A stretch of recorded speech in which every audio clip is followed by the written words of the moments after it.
chinamba chake wikira tunopinde.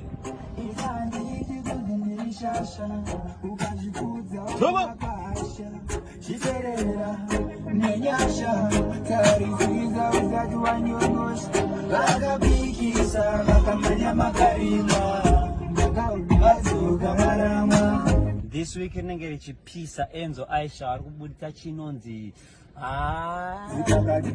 iwe Mama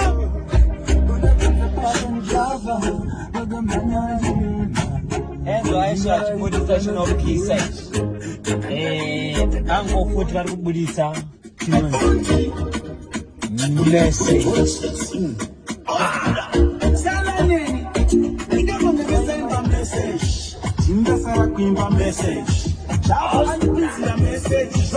Ango dai waimba message. Message. Wesida kuimba message. Ije bude chiri kubuda this. Wikira topinda rakaipa iro. Ndidika Gucci ka Yurushi obwatika music board uchiviridza muka gold phone. Siana Imani something wrong. Ukaona uchila panepi jekurambisiso pane something wrong. Ukaona usinga kumotika ukajini tiushizagana something wrong. Uchigara uchimbosu pane something wrong. Saka this week irubuda manamba ezewaya arikubuda anenge achipisa ya Enzo arikubuda nevideo irikubuda pa Enzo Aisha ango pattern arikubuda pa YouTube accounts ango pattern auskuda twaba tona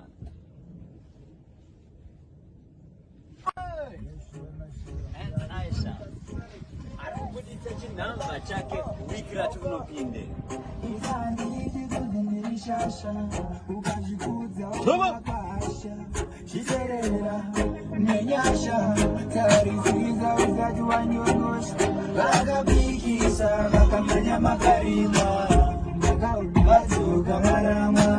This week nengeri chipisa Enzo Aisha arikubudika chinonzi iwe Mama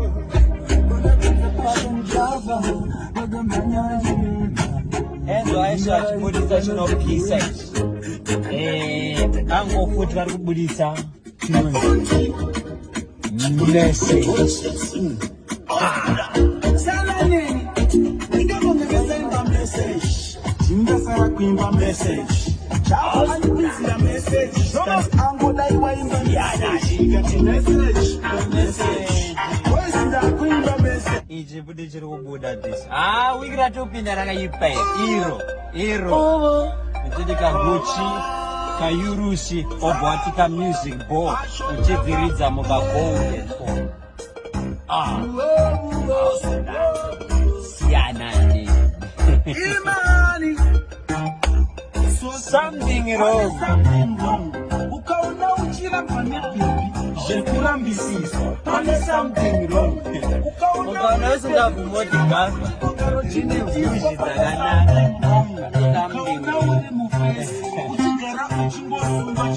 something wrong. Saka this week irubuda manamba ezewaya arikubuda anenge achipisa ya Enzo arikubuda nevideo irikubuda pa Enzo Aisha ango pattern arikubuda pa YouTube accounts ango pattern auskuda twaba tona. For all your immigration, family, civil litigation, and employment law requirements, contact us. We also specialize in business, corporate, and charity advice.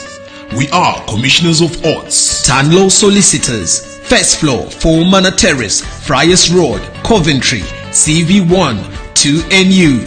Or call us on +44 2477 632 323.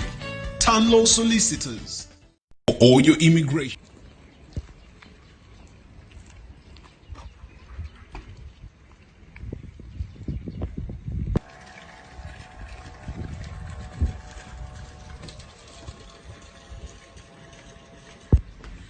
Hello. Hello. Yes, I don't know what guys. The middle of us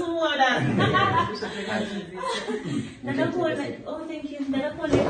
Facebook news, you know. Yes. Ndukuda magapost as 5 kVA package. Yes. Ndukuda nema floodlights. Yes, we do have them. Pania Magaona pa Facebook, which is on promotion, which is for 2,990 supply and installation. Okay. So it's a 5 kVA. It's a 5 kVA package which comes with a 25 kVA main supported volts. Okay. Then it also comes near 100 Ah 40 volts lithium battery. Like I said, either we give you this one or this pylon jack, brand new box, and it. Then we also have 340 watts analysis, and it's my polycrist. So these ones are up and it, or this one depending on what we have in stock. And it, so basically that's what we have. And we also have my pumps. Can I not touch them for up? Yeah, exactly. My DC pump. I know my solar panel. And no my solar check. Exactly. Okay. Solar, right. So set up in India. Let us say is up and it. So it will come like this, right? So it will come here to my DC breaker. It will come with 2 by DC breakers.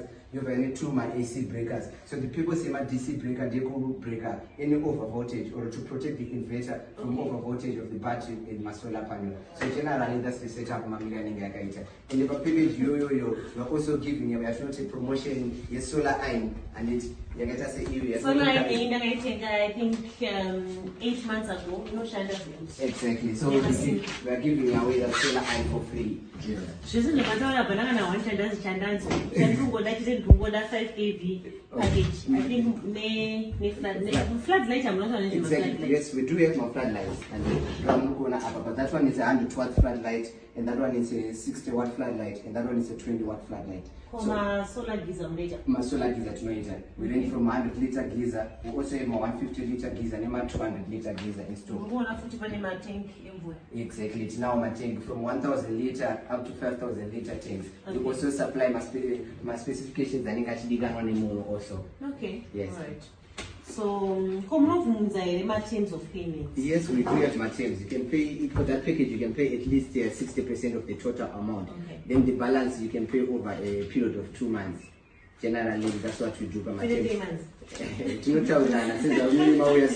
can sit down and talk. That's fine. This was the fine. Okay,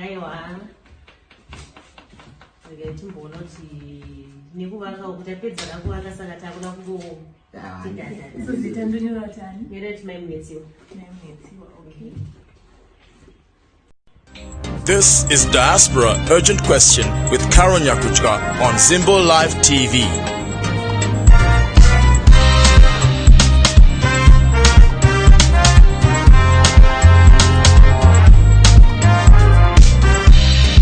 Urgent question. Urgent question. With Carole Nyakuchka. A very good afternoon and welcome to today's edition of the Diaspora Urgent Question with me, your host, Carole Nyakuchka, right here on Zimbo Live TV. Makadi, Salibonani, Linjani, wherever that you are joining us from this morning, this evening, this afternoon, what part of the world are you joining us from? I'd like to know where you are joining us from. Let us know. Right in South Africa, let us know if you are safe there, because obviously there's hashtag Zimbabwe must fall, which is terrible. But of course, on the program today, we have none other than Twaba. Auskuda, Twibidi, Tsubudu, Twabara, Kubu. Pastor Carole. I want the repose. It's my turn to say to you, you're looking extra calodicious. What's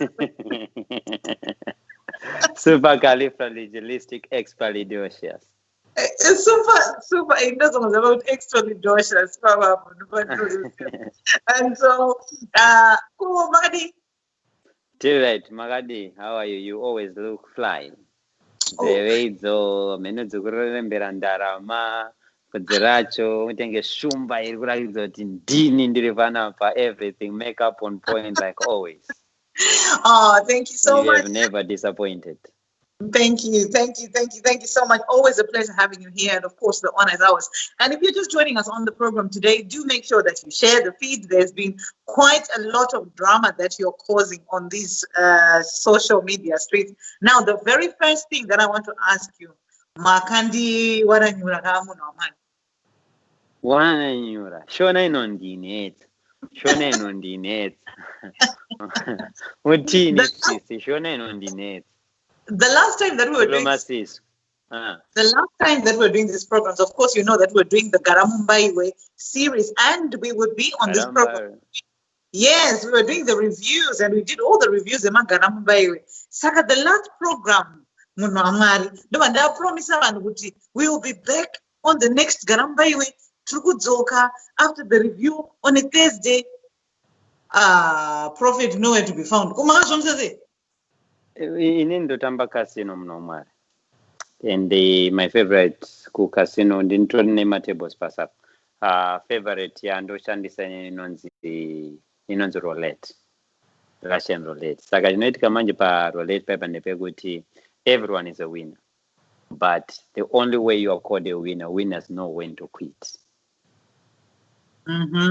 Saka Baba Macheso Waka Yeda, Waka Rwanyanga, for example.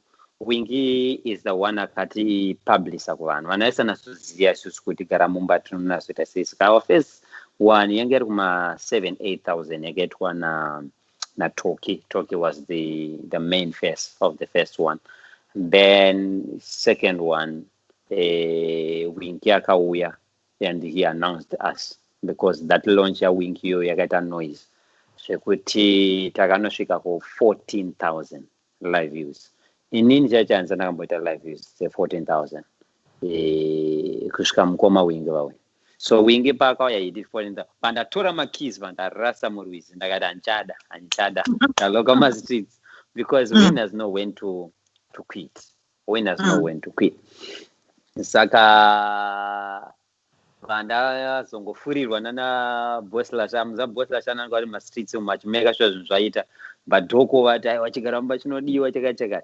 So I had to respect the team. As ATN as well, everyone was like, Chinodi plus we have to help the people, my artists on my shows. So let's do something to entertain Zimbabwe, helping them as well. It's not bad throat, your name will also spread. I said, okay, let's do it. So but I ate an Astana. In fact, church now like one and stool and stuff. But the Stana gaba Kopora Majano Shika ku 16,000. Let's quit. By that time, the following year, Nana Fungisai, Nana Rocky.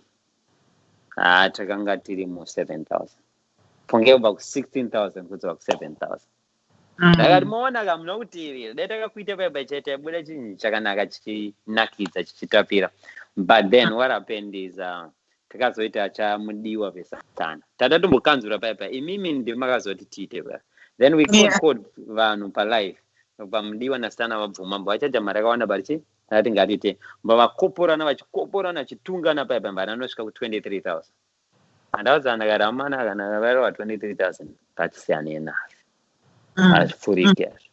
Then immediately babashero tatana babashero na Japanese ngatagira chinetsa titela bongoti va free ngatite chin takanorwa svika pa 27,000. That one. Azvidzokorodzeke zvakutaura chokwadi azvidzokorodzeke saka tarwa review ndakazogaya na winners know when to quit baba kubva pa 27,000 tozoonekwa tionekwa na 5,000 zvinomakisa because tinoisana after baba netana zvibude panapa azviite so chatakazoita manje takati ngatitei Garamumba final inenge na babashero inenge na Winky nevamwe vanoda kutaura mazita because asati finalize nawo inenge ne album launch ra Uncle Epatan iyo ndo final but final yeGaramumba but after ipapa tine big project aisezviuteyo Demo Ostrich. Yo, it's a big program. Inenge chibuda pa DSTV. Inenge chibuda pa ma SABC pa. inenge chibuda pa national TV yeZimbabwe, inenge buda pama platforms edu esaya atinopartner nawo, afana neProphet Passion ana Boss Lashani chichi, koze tote zonyengerwa na Zimbo live toitoere ku Zimbo Zimselebook chichi ese inenge chibuda, and it's nationwide. It's not ngoti tiri paRarare papa, tichanda Bulawayo, and tikuno batsira anyone ane talent rake, all talents vanenge vachigadzwa. It's like America Got Talent, but it's way better than that. Anenge achizowiniswa motikari, matiketi ekufly nobhamasi, mari kurekodwa, kulaunchwa, kuspreadwa, everything. You have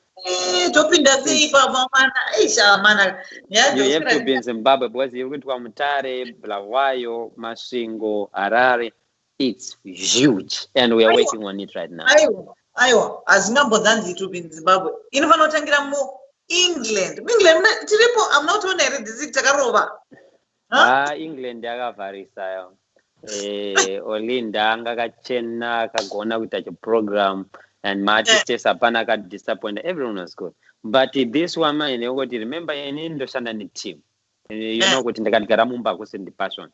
Tinana Boss Lashan, tina Bishop Josh, tina Prophet Israel, tina ZTN, tina vanhu vanenge vari paground. It's big. Saka kuti tizobisa team rese toritsvagira matickets, mavisa, UK vorova chichazizvona sobude. But we know for local talent. UK tokwira tege, don't worry. We'll pay kana for mucha Zimbabwe, it's done. Kana mucha Zimbabwe, it's done.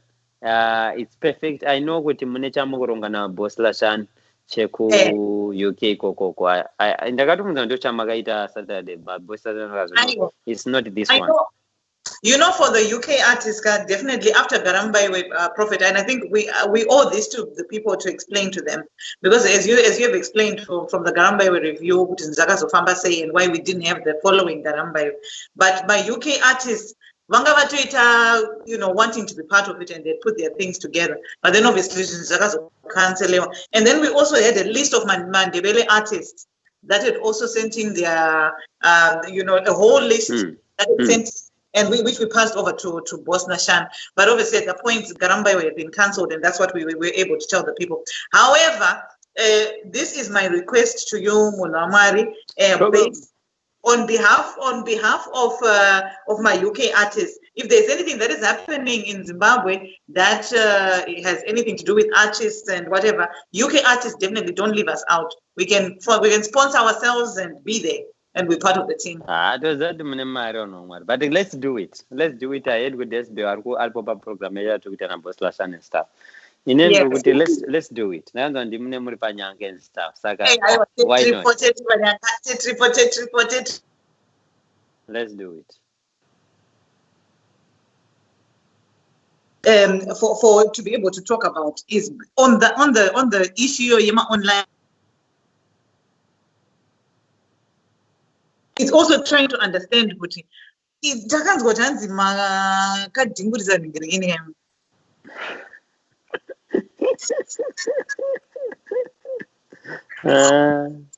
Though, Prophet, let's be honest. Even Namdiwa that day, what was on your mind, you two people? By the way, what was really going on there? All right, I'm not sure we're not reply now because the life sounds like it's acting up. And stuff like that. So okay. I'm waiting. Maybe Doc can give us go ahead. All right. To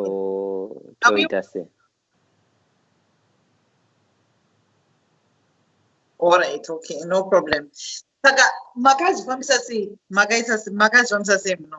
Because Trabam, what happened? Did you guys plan this thing? You and Mdio? Now what's coming that day? First, before Garamba, the last one, you sent out a video, right? And on the video, you were saying, however much money you want, we can come and we can, talk on Akupai. And then next thing, I think it's not fair. The question of the Chinzitaka supported Japanese. Why?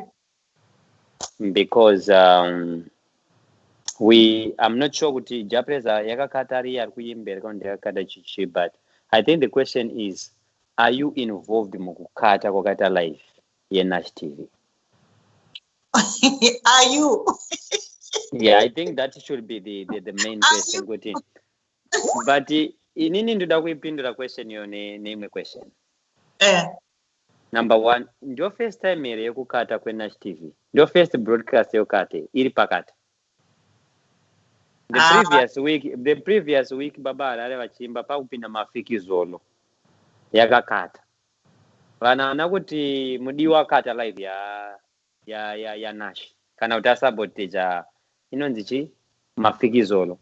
The previous yacho weeks ayo mashuro futi vachiri kuita neZTV yakakata daro hazvina kunzi mudiwa akata Compassion asaboteja kana kuti someone asaboteja apanonzwa why pazongonzi wane kupedzisira iyoyo yavo yavazoita yekupedzisira iyo vakati hamana ndekanzi ndane power inini rekukata vanhu ndane power rekuti anyone aenda live kukutaura ichokwadi cheche ndine one broadcast yandaikata inini dai ndandine power broadcast yamukoma Jinimbo achitambisa wana wachitamba vasina hembe ndaikata ndandine power kutaura ishuode iya ndaidhingura kuti dhingu ndaidhingura in the sense yekuti nandidangu kuti vanhu ichisikana vanzwaro stereki but obvious munhu anenge ari willing kuzviita and stuff like that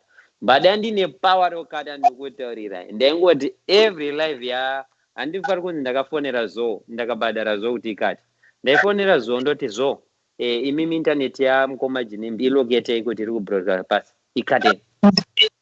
But number one, what am I going to benefit? Nash yakato. It's not first time you have kata. And they have a page here Nash. Almost every broadcast in an apology. To apologize at a Nash due to ABCD.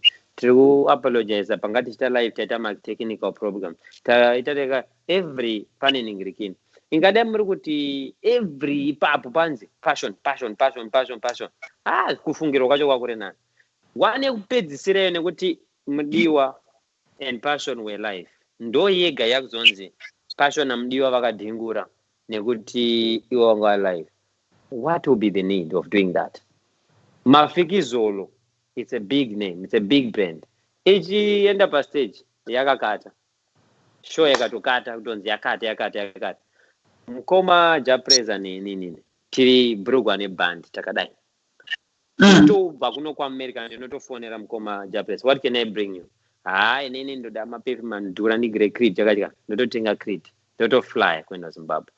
Ndapinda ndiri paMikuzo Hotel yatisanganya yakati ndikusvika mwana tichitofonana zvokutodaro ndiri muSouth Africa muri kuSouth Africa tiri papo ngasangana pakapa tichitotaurana zvokudaro tinotowirana zvokudaro ndasingadi kutaura zvibati munoziva kuti mudiwa najapreza vari kuwekawo nesong yavari kubuditsa vese mamanje vanowirana. Iye achitovunzwa japreza anzi Lumumba something paakabvunzwa kwenzi iwo muindustry wandowirana naye ndiani kuti one way akatoti mudiwa isma namudiwa vakadai neni takadai so and japreza munhu agara angori humble yo ngoti anyone asangana naye haavhairi munhu angoti anokonesa munhu wese munhu ane wisdom and stuff. Hapana peutoti inini najaha totaura tese nhasi totaura tese same week rinweta totaura tese nonaina vanhu anotanga mukata achita live make sense but ataura naken takawirana na Wednesday they are coming to Garamba satatokata yeye kuti achaita nini takatowirirana apart kuti vane program yo Friday isusu titori ne agreement takatoita same week yekutoti Wednesday yo vari kuuya votoimba kunoko. Ndobva ndanotanga kuita godo kuti ari kuimba ubva tsikangani mukati wokozoya kwangu zodai it will never make sense. Tinotowirana zvokudaro namudiwa ndakamufonera ndanzwa ruma iyoyo ndakaiona pa one of the amene umwe YouTube yaiitwa so chinzi mudiwa and propassion vakasaboteja chi jaba ndatomufona kuti ako zvise zvikanzi handatoinzwa nyaya iyoyo but inzwa ini ndaanalyza zvepaground vanhu vekuzimbabwe vanoda tunyaya ndo nyaya dzacho dzepaindaneti izo zaiti vanhu vari kugara mumba saka ndo nyaya dzechitongopisa mastreet saka don't even worry mimi nemi tinotoziyana takatodai saka chichichi totoseka tototora test and stuff like that vandatofonera mukomanasha my phone is there vandatovafonera havana kudaira phone vanangoti maybe because it's a new number because ndaitaura navo the old number nchiri South Africa when I came here and ane manumber akawandisa zvekudaro so I just had to change my numbers and stuff so that ndokuresta nefamily and stuff like that. The only problem yakaitika papa that I admit ndekuti we did same day same time, not like same time chistakatanga but program yavo akazotanga yedu iripo futi, which means problem iripo ndekuti Nash is always pama Friday. But inina mdiwa weird organized ndiyo anfonera nditora history ye that program ndiyo anfonera kati ini ndio ita shut up and take my money amenga mchize program anotopa vanhu mari pama programs ake ma weeks before asad and approach alipa vanhu mari anotosenda pa live papa shut up and take my money, shut up and take my money. Panamta anini shut up sounds too hard saka since ndakupinda pa program rekatitichi twabam inini take my man iwo tobatanisa oita one vanzichi twabam take my man andati iwo unopa mari iwo because iwo unozeka ndazangopa mari inina nda limit especially kana ma comments achinaka ndinozoramba ndichikanda ini ndakona pamwe dzipasha ndinonakira zvotika ndotanza kupanyura mari saka azvizoiti sikewo chintaura murembati 50,000 mandasita mari ranzi 500 US nati ngatingoisa pa 1,000 mbati paenza 100,000 yetransfer samatasa pa live papa mudiwesa matransfer yake asvika ma 100 something thousand ini ndaita PayPal yangu yakaita about 1,000 chivenga mapounds ma US mentions overall yese kaita 1 something thousand dollars vambo vada kushamisirwa mana ungashamisire nekupa mari baba kubudisa mari ka akusikusha ungatoshamisire nekuti ona ndine ma earphones atwabam ona ndine ziglass rakatengwa ku Russia twabam ona izi phone nangu re gold twabam ndo kushamisira kwete kuti ofone gold akushamisira.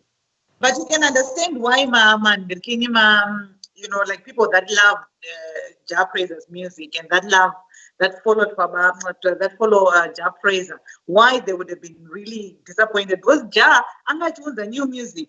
So anyway, I've got a question for you because Pagaramba, one of them, you mentioned to me, which is Oniti, or to us, or Kuti, he was coming.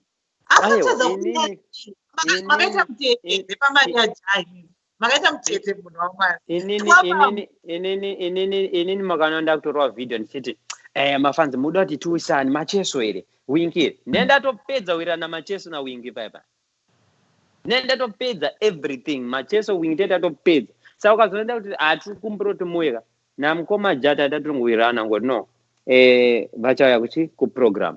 In fact namukoma jata takawirana I think a month ago nichitori ku South Africa atowirana a month ago takati no what we're gonna do right now to launch album first because kuti tiite two programs kawana zviswita ndo zvakatora mukomaja album lenjo yedu chipera after a week or 2 weeks toita chigaramba program but atoti bo saka zvinhu zvototi namukomaja takatowirana before ndatomboti ga kuti ga because ndozi song riri kunditapirira noramba richirira everyday inozanamuka naingonzi kuti ga kuti ga saka ndaitongorowa ichiadvert yacheka ndaitongonakirwa ingoti kuti ga kwemtn kwakadzingwa mabasa ndikutsvagawo basa CV rangu kupusa kana muda CV rangu kupusa advert yandakutoita but ndikutoziva kuti na Jah Praiser takawirana.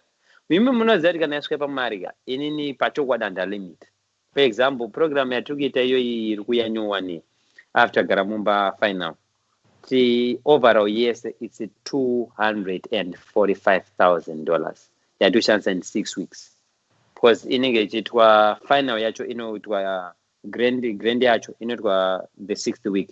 First weekend wakunana mtare Blawayo mashingo chichi yachi 6 munhu esanenge amuHarare vakawina uku nokunotorwa 5 kozounganidzwa muHarare. Iyo ndio ichadhuro inenge ita muma 70,000 and stuff.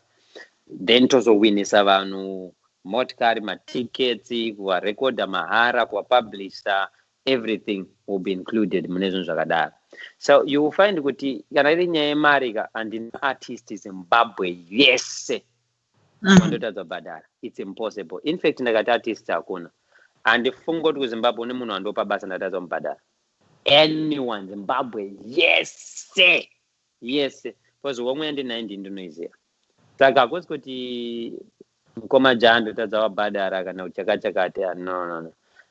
Imi munoziva kuti pamaprice chaipo baba shira ngwazoudza ndakapa mari ma-thousands ndakapa akawanda todarika mari dzate chipana mudiwa dzadza pamusoro pezvozvo ndakatoappreciata kuti ibirthday ravo. Pamusoro pazvo patazoita zvinhu zvebirthday zvimwe zvatisingazobuditsapo because ndakafarawo performance yavo, ndakafarawo maitiro avo. Ndosika ndikuti chi vari kudzokawo wingi ari kudzoka, and those people everyone akuita se vari vachidzoka and stuff like that. Saka marumors anozongobudwa pamafacebook munoziva kuti iko zvinezvika kwangooneka ngotiwo munhu agadzira ghost account kana munhu asingatombozikanwa akangonyora kuti passion akabatwa ane manga, inotoita noise painternet. Passion ane manga yotanga kutotenderera muvanhu chakati kozotova vamwe vanhu vakutsvagawo news vanenge vada kungoti kwaba muchechiche, but overall ende pamaonotosa pamafacebook pamainstagram vanhu vari kutenda toonai makatibatsira mari pa-information life changing, vamwe vakapiwa mari vari kufara vakapiwa mari and stuff like that, and many people are appreciating. And this Friday tokuita futi tokuita tobatsira toita sei the reason yakaitwa mafriday nekuti patakautaura namudiwa achikumbira kuti titese tibatanidze ini zeitwa bamutake mamani ma-Wednesdays ndandagara nemaprograms angu, ma-Thursdays ndoandoita maservice angu ekuchechi, Saturday neSunday ndinoita nefamily yangu, ndine mukadzi nevana. It's must. Mamwe mazuva ese atinozoti vana 6 o'clock kusvika we focus nevana kusvika varara, but kana iri weekend kanda mafoni kuside focus nevana Saturday and Sunday. So the only available day tanga ripo Friday. And makatarisa nekuti nashagara nelive ka pane mama live antomboitwa nevanhu 6 ka 1 ava kuzongonze mudiwa azongoita pasame time nene samungoti problem. Vapane kune kuSuper Sports kune Manchester versus Arsenal, kuSuper Sport 2 kune Barcelona versus chakati, kuSuper Sport 3 kune Chelsea versus chakati. Munhu anongochuza kuti apa pari kukanenda apa ini ndiri kuManchester rikandoona inenge chakanyoko chanjoti tese tikuricha maZimbabweans, we are entertaining Zimbabweans, we are blessing Zimbabweans in anyhow. The main news is we have to do something for the Zimbabweans. So what you're saying is competition is healthy. That's what you're saying. I'm saying rikandibudise nenzira iri easy. Hakuna munhu asingakombiti. Zvinorwadza kudyiwa, but hapana munhu asingakombiti. Let me explain. Hakuna mwanzo anenge achiti passional ane show off. Wana abane bhachi rake. Do you know kuti bhachi iri rinodhura? Ndakangorona rina Prince Harry, mwana wa Queen of England. Bandanotsvaga ndakaritsvaga tikagoogle ndadza team ndikuda bhachi in about 3 days rangarawanikwa. Then I got this jacket. Saka munhu unoti hanzi avarada kushamsira nebhachi randita. Chokwadi ndechekuti hapana munhu asina show off. Vanhu vanotengere mira naye Pastor Carole. Vanhu vanotengere mira kurisa bedroom. Kuona ndere. Kuona kuti amai ndakanaka. No. Kunesa ndoziva kuti akanaka. Purpose remira ndekuti ndoda kuti ndione kuti vanhu vanenge vachindiona sei. Ndoda kuona image yandichaonekwa nevanhu panze apa. Vanhu vachaona ndendakadai. Vanhu vachaona ndendakadai so. Saka munhu akapfeka hembe ye$10 ari kutoshamisira pa level rake. Ndino kuti kuchechi kamunhu akauya akati ndada kutenda Mwari ndakatenga mbedha this week Mwari ngakuzwa nanombera maoko. But akasvika obvati no Mwari akanaka ndikatenga mbedha wangu inini 7,500 zvinonzi ari kushamisira. Vatora nyambedha. Problem ndeyekuti wangu wadhura manje. Saka problem ndeyekuti hakuna munhu asingashamisira. Everyone ada kutoonekwa. Saka life munhu wese ari kutokombita ndasocho ndokapfeka ndo umwe apfeka chi. Inini ndinotoka kushamisira kuti ukapfeka hembe dzafana dzangu ndatodzokera mumanda unochinja. Ndotopfeka. Ndine mwe smart ndakarowa so ndotomwanza kuti vanhu vanasondiona rikamborwa mamwe maraunzi. Rikanimboshanyira nhingi ndobva kwekwa ndonoshanyira nhingi rikini because ndikutaura chokwadi hakuna munhu asiri pompous, hakuna munhu asingashamisiri, hakuna munhu asingadi kuonekwa, hakuna munhu asingadi kunzi wakanaka, even akashata wacho anodonza akanaka, hapana munhu asingadonzwa. Saka pachikwani choti competition is always there, as long tangoita chinhu chakafanana totokompita. Pakangoitwa wangonzi tara chokwadi pakanzi Winka aimba song, Japreza aimba song, patone competition. Pakanzi Enzo aimba song, Bazuka aimba song, patone competition. Pakanzi pane rhythm, ausanyebirwa nemunhu anoti ini ndakangoya zongoimba because ndangodongorekwa da odototi vanhu vatoti wawina weta number 1 song yako yavharisa rhythm everyone. Saka ndikunyeberai competition iri muindustry, but inini handizokombite zvokuda unotsondora uku. I make the best kwangu, ukandikunda kwako nekwangu ndizvozvo, but kwangu ndakazvikunda naso noti ndaisa maximum effort yangu, ndikunakirwa nechinhu changu. Vanhu vakasachiona, vanhu vakasachitambira ndezvekwavo, ini ndikunakirwa, ini ndikufara. I think that's why vanhu vachizonakirwa nezvinhu zvado zvinonaka, because main point yengoti chinhu chinonaka munhu sanochida, sika chakasandinakira hachinaki uko. Saka competition is always there. I think you can say something. I think there's what you're talking about, like, there's that thing here, which is pride and confidence, and then arrogance and confidence. Because when you're confident and self-assured, in our culture, I suppose we are not used to confident people. Lots of people will say, if you are bubbly, it means if you are outgoing, That's good. stuff like that. So we are not used to being affirmed as Black people. Black Lives Matter. We're not used to being affirmed as Black people, and we're not used to standing up tall and saying, "Do you know what, this is who I am, and I'm fine in this." We would be more comfortable in putting each other down. I don't know. That's the way I'm interpreting. Is that something that you find that you face? Because but when you look through the comments, you find women say, it means you're proud. How would are you arrogant? That kind of thing. But it's chokwadi pastor here. And into kanga pride and kunyeba. Kanga pride kanombobatwa so unozotanga kontra banga unozozviona time mda banganda kutaura bananda kurasika pa uri munhu nyama unombonakirwa zvoti unotanga kungorasika ringorwa tumwe pride wochichi otangotongona madota amwari ndegere baba nanda kuzvikudzochi but mbiri yese kwamureba tiri vanhu nyama pane bamwe panobatwa nika pride so nepamwe panomonzwa unakirwa ngoti aiti chakapenga chipashonike chakanyanya ichi aichinyanyo zvinoitika lero. Those things they really take place. But I want to say this to people. I love Japraise. I love his music big time, and he knows that I always reach out to him. We talk, and Mediwa does the same. And in Nash, we are my friends, but we communicate. Pavakatanga program yavo, we spoke, ndakamboatextira vakambopia namba yangu na Enzo yange isiri kuita yacho, vakazopia na level zikuita. He reached out to me, ndakafonera, yakafona back, we spoke, ndakatoisa national for first program yangu and stuff like that. I don't have anything against Nash. I love what he's doing, and I pray that you continue being successful and being a blessing to people. Same with Boss D, same with Ngoda, same with any other people that are doing programs. I only have the love for Zimbabweans. As long as we are blessing Zimbabwe as a nation, I don't have a problem with anybody. I don't. Wow. Some people may have a problem with me, but I definitely have no problem with somebody. What I'm good at, I'm good in minding my own business. That I'm good at.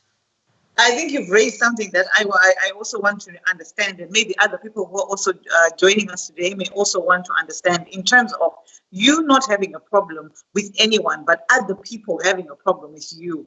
And so, if you're just joining us, feel free to put your question. If there's a question that you also want to ask and want to understand, feel free to put it in so that we can also ask the Prophet while he's here.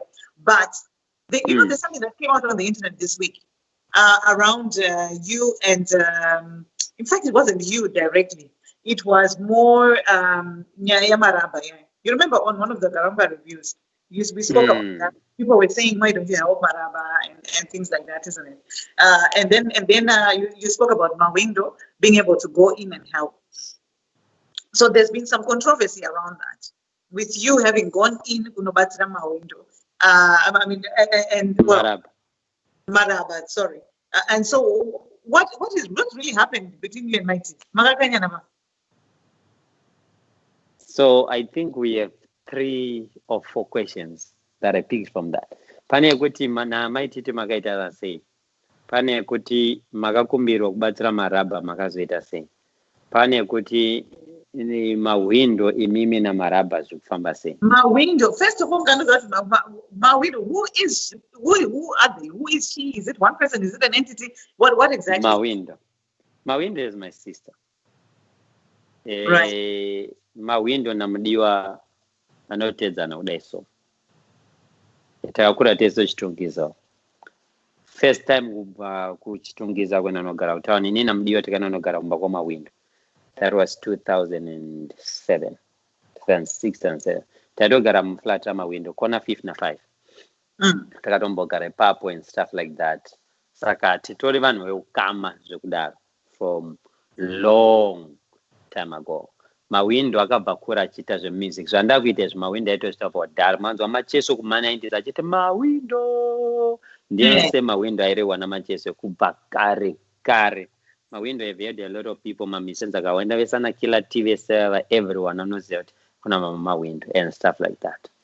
Mawindo ane moyo wekubatsira futi. Anopa vanhu vakawanda. She has a foundation andopa kudhara and stuff like that. Isusu kuti tizoona so nyingerera vamacheso kuti vazonasonzi vakufree kuuya kuningirikini. Mawindo ndiyanga background achimake sure all those things are taking place. Twabam Foundation kuti ndiite Twabam nyama yaye. Mawindo ndiyakaita zvese ndanongori kuno kuAmerica kugadzira stage, mavenue, mabright stand, nyama, everything ndi Mawindo. Mawindo does excellent work. Chabatwa na Mawindo tends to be God. That's Mawindo. So the history of the story we are talking about. Ndine vanhu vakawanda vanonyora pa Instagram. I read my personal messages, not all the times, because panopinda thousands of messages per Instagram. So my office reads. But ndine akawanda nokuwatsa. Ndine phone. Sometimes I just go through. Vanhu vakawanda batsira maramba. Pai kudhara kwenzi batsira gringo. And Twabam Foundation helps a lot of people. But I never paid attention in maraba because kune scammers, kuna vanhu vanotorwa mari. Pano makambotorwa mari achiti ari kuda kubhadharwa mari kuinvest takazodiscover later kuti tavharwa tatobuditsa mari. So inini I let vanhu vari kuZimbabwe vahandle nenyaya iyoyo. And Boss Lastan is the head of that department. Rekoko. So what happens now is kuti minister vakauya kuprogram. And minister tovauya, it was through Mawindo as well. Minister nobva vauya kuprogram. Ndobva vaona tichibatsira vanhu. Katengera mudhara yamacrunches, tabatsira vana parafini, vana mukadota, vana Andy Brown, tikubatsira and stuff. Minister mbavati mabasa muri kuita prophet anokudzwa. Rambai makadaro. We thank God for people like you, ABCD. Then minister ndobva vati ndinokumbirawo. Akukumbira ni minister kuti mubatsire maraba ari kurwara. Vandabvuma palive ndakati zvamataura imimi it's done. And problem nazvo. Ndati Mawindo shanda netwabam because Mawindo ane Mawindo Foundation. But shanda netwabam Foundation. Musvike kwamaraba. Let's help the guy. Ndobva vaenda ndobva vamuendesa kuhospital vanoteswa macoronavirus, vanoteswa zvirwere zvake, vanzi medication, mabills ekuhospital, everything. We sent all the money that was needed.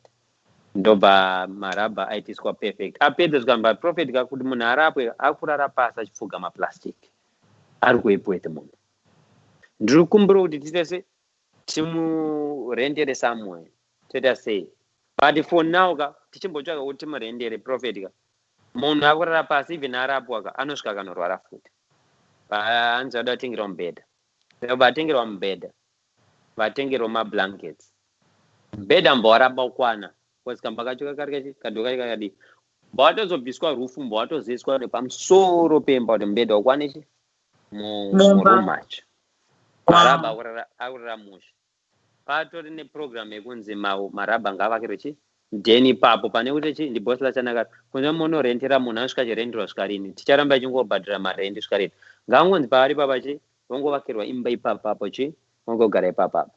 That is in progress. Bosla shano batanza anongatisa nechi nenyama raba iri kupisa. Chi, because there are too many hands in it and zvakutengechi you are a bad person. Chi chakatika because in and one's one one anoda kundikopora. Chi chakatika. Then you explain yaye sense. Sikamuku explain pane anonzi DJ Shungeta. He is our guy. Kuba vanhu vasakanoza kunziya Zimbabwe naye zikanoseo chitungiza. Vaito yakuumbana mliwa because ndio maraini mamwe chete. Vaito yakuumbana DJ Shungeta kudhara. DJ Shungeta, we have had a lot of programs. Na pesa Zimbabwe tetu na DJ Shungeta antu yakotekwa date anga tone room yake, we drive together and stuff like that. So DJ Shungeta, whatever he says, I know we are family and something jangazo and stuff like that. Then vandapazo pinzozi is taramaititi. Ndio send a video yangu achiti and no, there is no need. But Dragana Somira says, Ganzi Murunzi Madachi, Mucheka Zafa. Anzi Mashika Maraba Aksarwara. Mighty talk about this case. I will move Bob this case and Bob my donation. So we know Saga Minister of false information.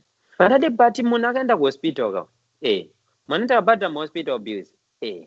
Saka tataza papi. Kana tomboti mimi magarapisa mun. Isuzu tazorapsa mun. Tazotaza papi. Andi chakakocha njori munabatsirwa. Inini andina kuposta pa Instagram pangu. Kuti uone maraba utambatsira apora. And posta pa Facebook pangu. Why? Maraba is not the first person atabatsira munomara. Soja love anga parara. And kwa sotora istracha wa soja love.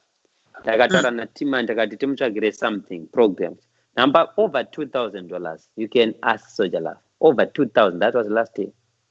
But ngaadzogechi muningirikini. Ngaende kuma ningirikini, ngaende kuma rare book. Akato request my prayers. Tine vanhu gobo. You will never see me posting one dichiti. Uyo yondambatira chakati. Takavavakira vanhu kuextenda dzimba dzevanhu vakawanda. Ma-artist nevamwe vasiri ma-artist. You have never seen me ndichiposta kana one. Ndatingira vanhu vakawanda motikari. I can count different ma-producers, ma-artists, different people. Right now, tine project yatikuita. Takatengera uncle pattern. Takatengera motikari, takatota Carole, takaita kuti asiye life yairarama, ane life yaarina kuti straight is focused and takatomutengera stand, totanga kumuvakira.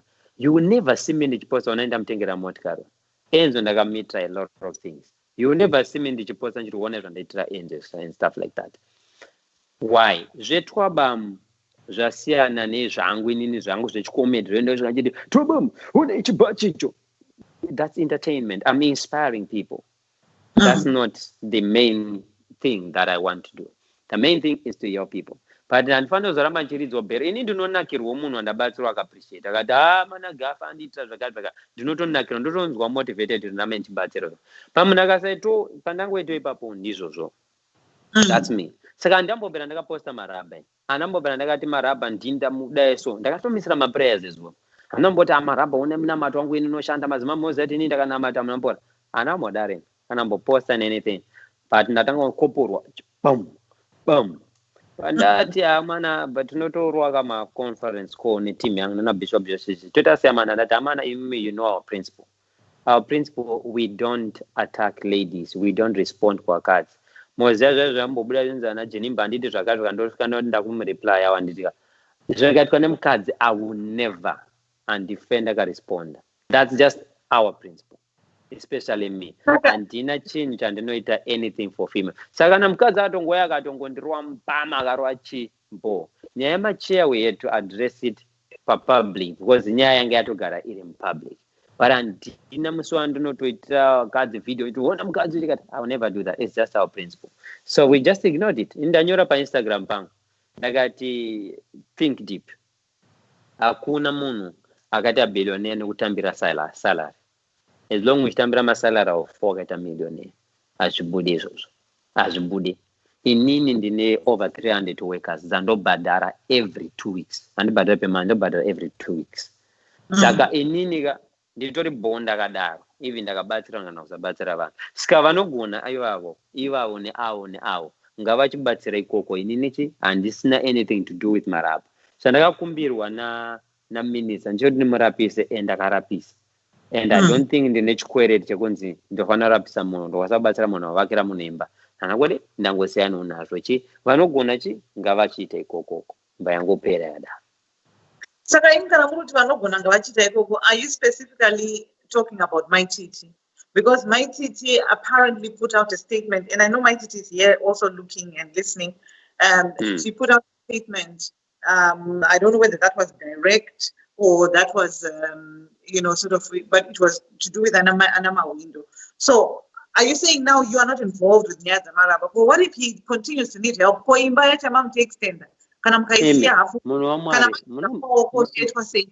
Are you saying munambozere kuti ndina sekuru wangu andogara kubhoyera ni nditoriwo mbuya wangu ininiwo waritoriwo kuchivuku varitoda kutotengerwo mombe kana kutovakirwo chikwere chehuku, but handikwanisa kubatsira munhu wese in the world. Handikunyeberei mari ndinayo, but kwete kubatsira munhu wese. Ndabatsira munhu wese ndobroka munhu wamwari.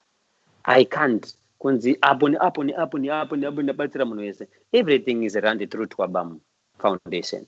There are people that decide. I have the final decision, but the people make decisions. Equal with Zimbabwe and South Africa, they make decisions.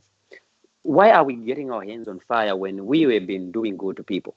Because Lilija Foundation, me and my wife could take. We have over 500 families that we take care of every month. Kubapa fees, kubapa rentals, kubapa wendesan kuchkoro. We have a lot of people. A lot of people. India, Jamaica, Bahamas, Zimbabwe, South Africa, Zambia, Tanzania, different countries, a lot of places. Because on the Angatongo kwake here and there to one foundation it is for the transparent vangoma partners that now one kwachiwa batsira foundation kwa inina need them partner kuti ndinzi ndabatsira munhu and ndavakira munhu anditomboite zvemapartner ndasamjona kuti kugara mumba kwedu kwekuya vanhu havandaida mapartnership chinhu chikuonekwa ndoti tipate nemi tite mari nemi topai mari moise advert yedu pane one akatongokumbira through Madam Boss, and because of my respect for Madam Boss, but I'm going to take one program. The next program I don't about 800 no, I don't make a marination. It's just for the heart of the people of Zimbabwe. Let's do it. Saka the main point in the equity chakosha maraba abatsirwa apora and panel more William Mumbatsira and stuff like that. There's no need they would even 6-7 tinget chibatsira maraba. Gabatsirwa, there are other many people that need help. Gabatsirwa and stuff like that. That's what I think.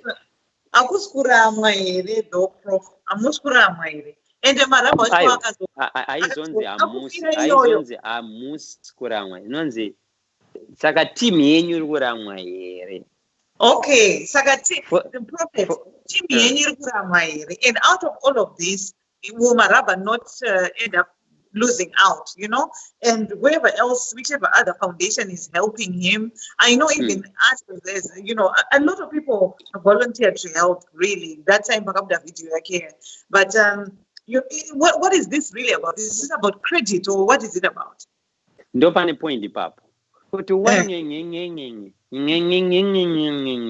ukabatsira ndopoint ndikuti ini ndakangobatsira maraba ndangofona minisa ndakati mukuru zvamakataura ndaita maraba uyo akutaura arikufamba ari fit tazongoisa zvimwe zvemaextras mbedha nemablankets as requested nani mawindo anga kumba kwacho anoti situation yacho anamira musha papa nemwe zvekuvaka imbo and stuff like that, but zvamakandikumbira ndaita anambobana ndakabuda live nati honeri ndandaitira maraba aine ndakapinga ndiri chibaba una yahanda vandakarisa wese ndamubatsira mudishi anditomborina need yekudaro, and I never had any idea kuti ipane team yakaungana iri kubatsira marapa. Dai ndakaziva kuti akubatsirwa kudhara there was no need yekuti ndibatsire marapa. There was no need. That's the whole truth. Papa has no need yekuti ndinobatsira marapa. Okay. You maybe you on a personal level, but your team your team obviously they make decisions behind the scenes, but you and MyTT on a personal level, you talk, isn't it? You talk. MyTT. What's your relationship with MyTT?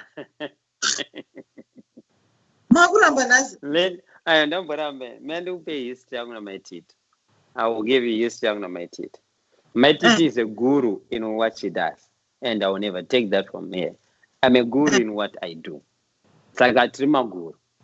MyTT, I love the work that she does.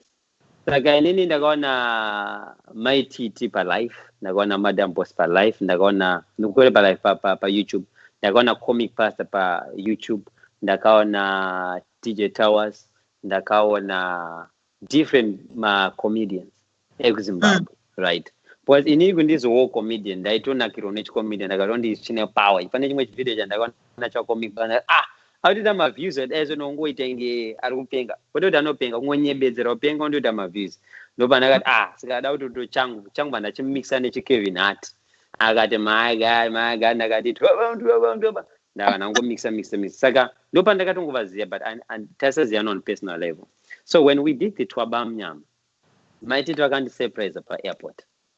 Ndakadzika pa airport, mawinda anga organize police escort kwa president maambulance machi mamotikari aya anenge ane zvebhulu achiti wi nemabhaiki acho achichichi negroup revanhu manje, kozoita timu yangu ichichange kamirira patwabamnyama. Saka pandakabuda ndatomboresa maititi ndongozati varipo for someone else. Nditori live pachi papedza maititi vakutonditaura tichitotaura Israel knows nezvipaganda yakatoyanza panzira akati maititi vari kutobroadcast live vauya namawindo and stuff like that. That was the first time ekuzana namaititi. So we drove vari mota mavo nemotikari yanga iri kunzi ndidrive ndiri ndaidrivewa na Mr. Chwanza. Patasvika kuhotel pavatotera une team Q-Sport is always there, we are family. Mbavasvika kuoffice hotel room. It's a big one in the lounge and stuff, so everyone came in. Nebanona maititi vangana about 1,000 something, ndabva vati inini na Madam Boss tuti sinoonekwa muzvatopisa chichi. Ndakati but mozeti ndopisere zvanzakana munikona ndatora ndakasakupfura mavisa enyu in 10 minutes I'll give you mari. Account ndanga iri mari but US. Then manenda life mbava yangu ari life. Pandasvika about 2,000 something in 5 minutes. Sana ndakunda kudhara. Ndova ndazongowapo tichi mari yacho ngoto tiringotozongotambo chichi. Ndati muri kuenda kutwabamnyama zvikanzi ndikuenda ku-UK. Then maititi went ku-UK. Twabamnyama mba yaitwa Sunday kuchurch. Vanaona Madam Boss ari muchurch. I was shocked. Because munhu andikuona pa YouTube ari muchurch. Andambozati vangatondiita zvekuchurch. Saka ndiri kupa mapastors angu motikari. Ndakapa my elder brother motikari. Napa ma-elders angu motikari. I was giving different cars and stuff like that. Mandatoti Madam Boss, thank you nekuyo church. Muda ndikuitiro chii nekutiwo moyo church. Ndafara moyo church. Zvikanzi vangodaiso matasa video pa YouTube. Vangoti mandati no problem chi ndinakula hangu ine castle. Nangoti unapa namba ine munotora motikari castle. Ndobaenda. Next thing chakuzitika maitiri mphone. Tozanga ane namba yangu pa. Vandifonera zvikanzi imi mungaite sure ndakauya ku-airport. Vakangoya kuchurch. Ndakakuitira malive. Avo mavatikira motikari. Ine handavatengera mota. Vandavhunduka manje kuti chiri kunasitira zviri kubva kupo. Inini vanonditengerawo motikari chakati one zvinezvi vanhu vakaona kuti ndikuitire live imimi. Ndikuroere live imimi because imimi mune makunzi vanhu vari kunditi ndakashandiswa ndakupiwa motikari chakati. Ndakati mawindo haana mari yakapiwa. Mawindo haana mari yakati but onaiwo yakatengerwa motikari. Ini ndasaziva kuti pakati pavo pane nyaya dzipo because ndaisatombovaziva vese richo. But phone call yakatongondityisa nakuti handikumbuzofona back. Ndatochinja namba. Nangoti handizidaro. Then later on anzoti akazwa panamba ngaisasa ndianzi kanzi one futi ndine munhu andibata panapa ari kunditi nini chi ndikubuditsire picture muchinzi mune vanhu vechirungu makapfeka kashort vanhu vechirungurunguwo muhotel imomo saka ndikunzi kuitire live ndikuitire zvakati but handikwanisa kuzviita izvo profitable. Ndaitomboya chechi kwenyu muchiitwa kuna first. I used to attend your churches muri kuZimbabwe. Ndiri munhu anotya Mwari antombodaro chichichi. But angototaura namaititi papa I respect chichichi but atotaura that thank you so much chichi vanhu vanongondifungira uhora and stuff like that. Boom. Nyaya yapera after a long time. Pastor Carole mbamati maititi prophet passion kudai pa life. If you still remember, I was in South Africa. Ndobva ndataura namaititi tapedza kuita live yedu panapa. Maititi mbavati ngachitichi pa Instagram pangu. Then maybe it was another time.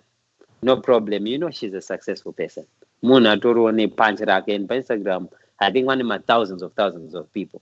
So why not? Kataure ninyechi yesex. no problem. But in the life, vakati papa, ndoda kupiswa mshini baba, ndoda kupiswa mshini, and the life was really a success. And when you better takada chinyo ngoti ya takaloka ma streets, siyo takatoloka ma streets.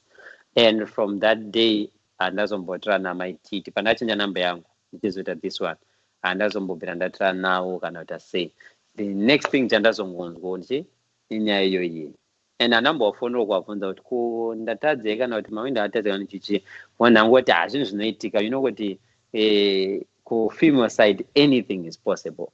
Saka vanogona vane vanhu manzwiro anenge aita nyaya kana vane munhu anenge ada kuvarwadzisa kana munhu anenge achivachikichi.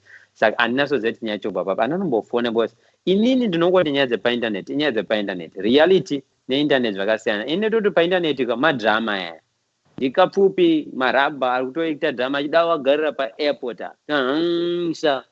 isa paairport ndo zvepaindaneti handizosanganisa nepersonal life nereal life. Zvototi ndakambobuda video ndichiti hamudiwa kauya bhandikopo nemufano hip hop chichichichi, mudiwa nini anambobira nditi hawa angonyariro nezvazvo because nyaya dzepaindaneti nyaya dzepaindaneti real life, it's real life. So ini ndongoti zvangu pakutaura chokwadi handite chinhu, and as a personal decision maker we are a team.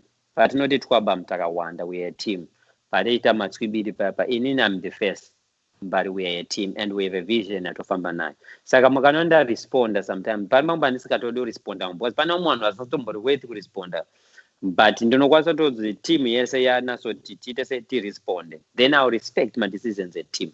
Kana mumba ndakusatomboda kuita pane pamwe pandaitizongoitira kuti ndikurespect your decision a team because we are a team.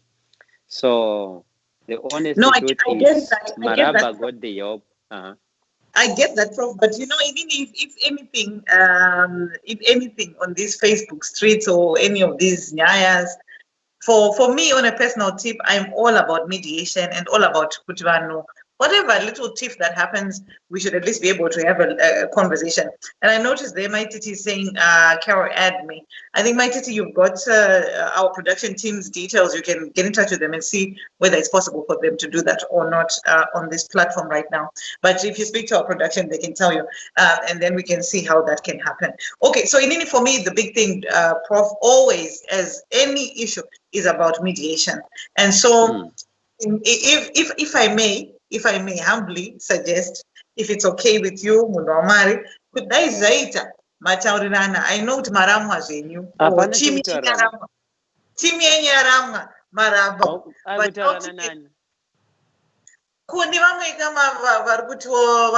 and they didn't get credit. So that's Maraba out of it. I can't give people credit, man. What I meant for credit. Baba Shungeta. Maititi Mazimbo vese vakabatira Maraba mukuzikanwa mukusazikanwa. Mwarave nemi, mwara kuropafadze. Tinotenda mawindo, tinotenda Boss Lashan, tinotenda Twaba Family, tinotenda Maititi, tinotenda DJ Shungeta na mwaya nonzana andido jamba zita Maraba na mwacha nektanzana Maraba na Kapupi tinotenda Kapupi vakapfupi mwara kuropafadze igara urene moto. Tinotenda mese makabatsira Maraba kusvika pasvika. Maraba ngaropafadzwe nedenga, ngaropafadzwe nemunhu wese. Mwari tinotenda muzita raJesu, amen. Ndapa credit. I guess my credit as long as Maraba continue to support advocating for fellow artists. This also as long as Kuramba Muchita say Muchi advocator for Maraba. I can see all the messages that are saying Carole want to be added, my Titi wants to be added. What are you added? And this was the but who are added here. Was it now one the problem now? And I don't got one problem in the song. Scansnas was there to mem to added here. All right. Anyway, I think she's going live anyway as well. So I guess what are the data? So we'll be able to talk to and see what she's going to say there. And maybe just to find out as well, maybe now, Prof. Yeah, Enzo, Aisha. Because now Pana might then Pana Enzo, Aisha. Amanda, ungwetwenge munhu wemabororo mana. You know, Prof. It's time for you to be explaining this next time on Facebook streets because people sometimes they don't understand. So, and obviously, when you come here, I want to really get people to understand you and understand what is exactly. As remember, still more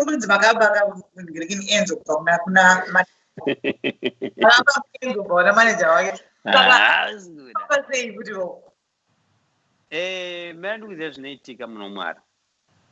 Zvinoita kuti vanhu kuIndia vaite arranged marriage waona so kuvharira vana mumba kusvika vazonzi vakurorwa and vasati varorwa vanotariswa nemavhejeni here. Chinoitika kuti vanhu vati munhu arore virgin ndechekuti kushanda nemunhu akamboshandwa nomumwe munhu panonetsa because hauzive pavanopedzerana, especially vanhu vakazoita mwana vese ka kuti yosvikorora munhu ane mwana nemumwe munhu muti usataurire nemubaba wemwana hazvimake sense. Zvinoitika paipaya. Enzo is a superstar. Pasina passion, pasina management, pasina chi. Enzo ari ega is a superstar. Inyanji. The Peter Love. The mess okumangoma kwekwe.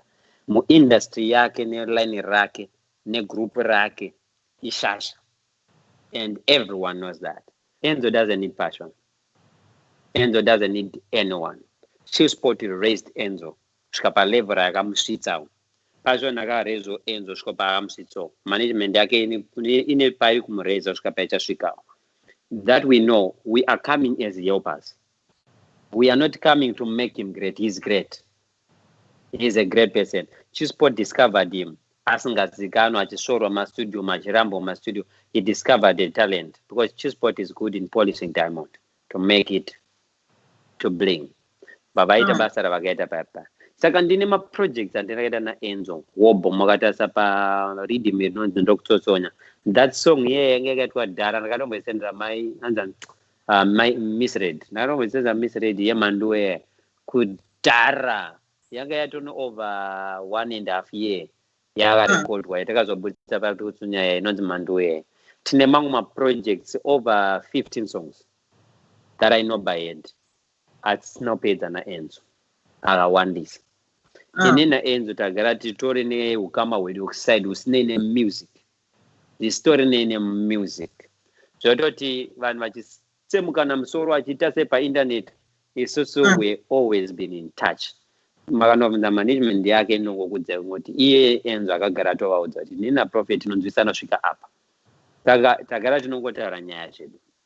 Chandokwanisa kupromisa ndekuti Enzo ishasha inini nekamwe kakugonu kangu. Song yatiri kuita yega it's mainly Passion Java featuring Enzo. Because ndoziva kuti pane imwe vision andoziva kuti iyi vision kai haisi kuda ningi kana ningi nangi iyi kai na Enzo inobuda and iyi song dzatiri kubudisa July ka dzaangopatanza Enzo and the other guys ma songs maturity message ima songs aya kuti ane makanzwa ma songs acho andiri kubudisa aya anenge achinzi inonzi chi anenge achinzi ane message ungaita ya Enzo ya iri kutsura iri kuumba vanhu and stuff like that, and that's what I'm encouraging this year.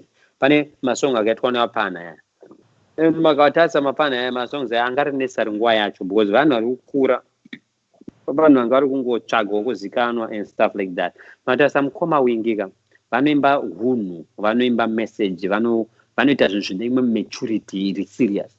But machitanga vaitanga vachimba masong aya ndokupfekedza sutu yezvibhakera ndauya pano kuzokuputitsa, vakauya chida kundimomotera ndakavaroba 1-1, vakarova chidodo, masongs ekutanga. But akomana vedu ava ndakatombotaura vachitanga kuti vasiye vaita zvavari kuita they will mature, they will grow, and nguva yacho yasvika kuti vanhu vakure.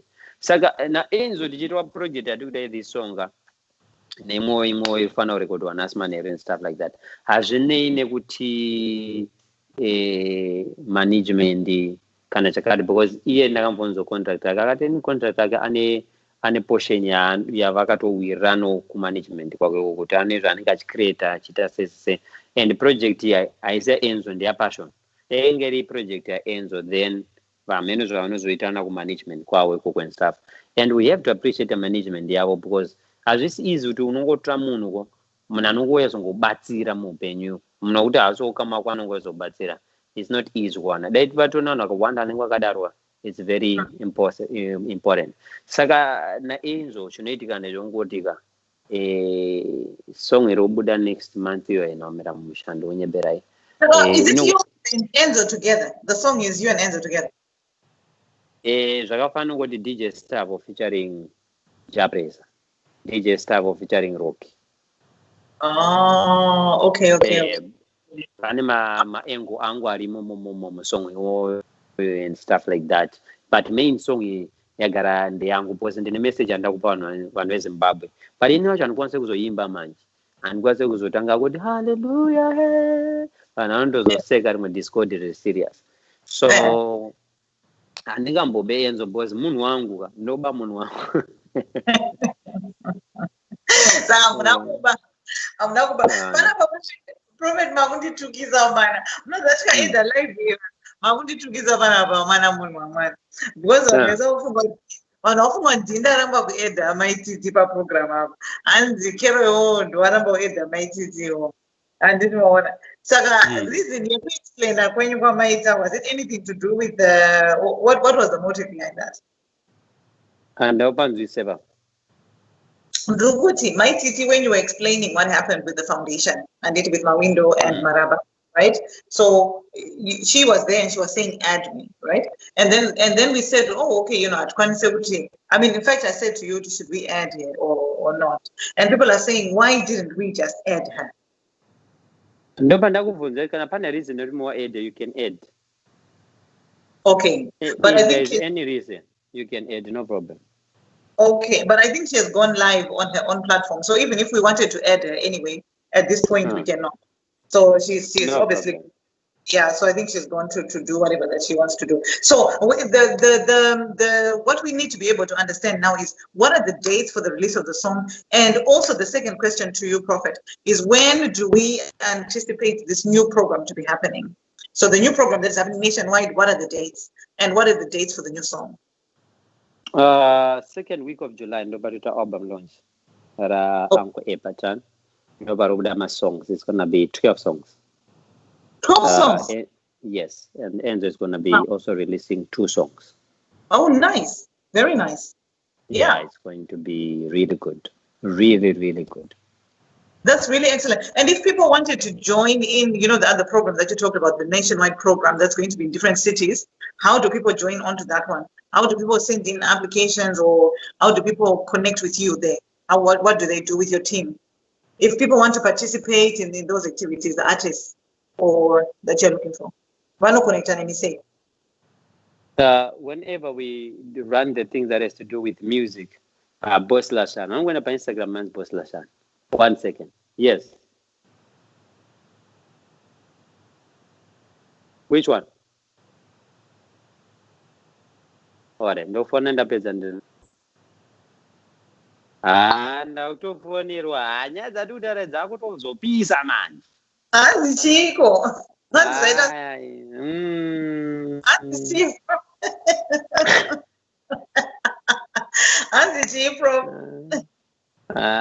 Zagaoma, Zagaoma. Madena Maguire. I went on the dinner.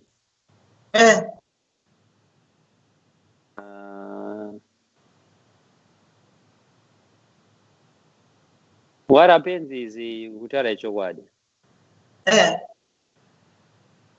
In and Rere Moon pass, Agarad pass. Okay. Arwera Moon pass, even in any Norera Moon say pass, yard pass. Munanore pass Munapam so. And Maga just use no chitica mastritica. But I'm so running what you only got pass a warning. As make a sense. Munari pass and that Aurora Munapam sort of pass. Saka pane zvinhu zvekungoti people have to just understand the reality of life. Nekuti zvinhu zvinofamba sei life. Because zvinoitika palife ndeyekuti many people they have tried kuti vanzi vagona kana kuti passion atadza kana kuti passion arwerwa pasi. Handi kunyeberai kutotadza handisi munhu ari perfect anongoti handina zvandokanganisa a lot of things. Ndinototanga kutonziwo ndatadza pakati. I'm human. But what I can guarantee you, andorere munhu pasi agara ari pasi. Handishayiwo vanhuwo tu vandoziva kuti uyu anonzi Simba uyu neuyu anonzi Jinimbo takambokanganisana. Ipapo handidi kunyeberai. That I admit. Vamwe vese avo kungoclaima kuda kurwerwa pasi andorere munhu pasi agara ari pasi. It's impossible. It's impossible. And so, Prophet, I think that's really important, even just in terms of us as people, isn't it?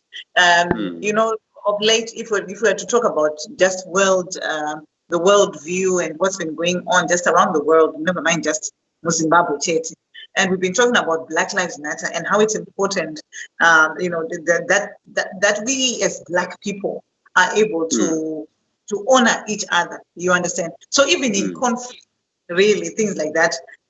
What I suppose the question I'm trying to ask you is, what do you perceive? What do you think is the way to be able to resolve them?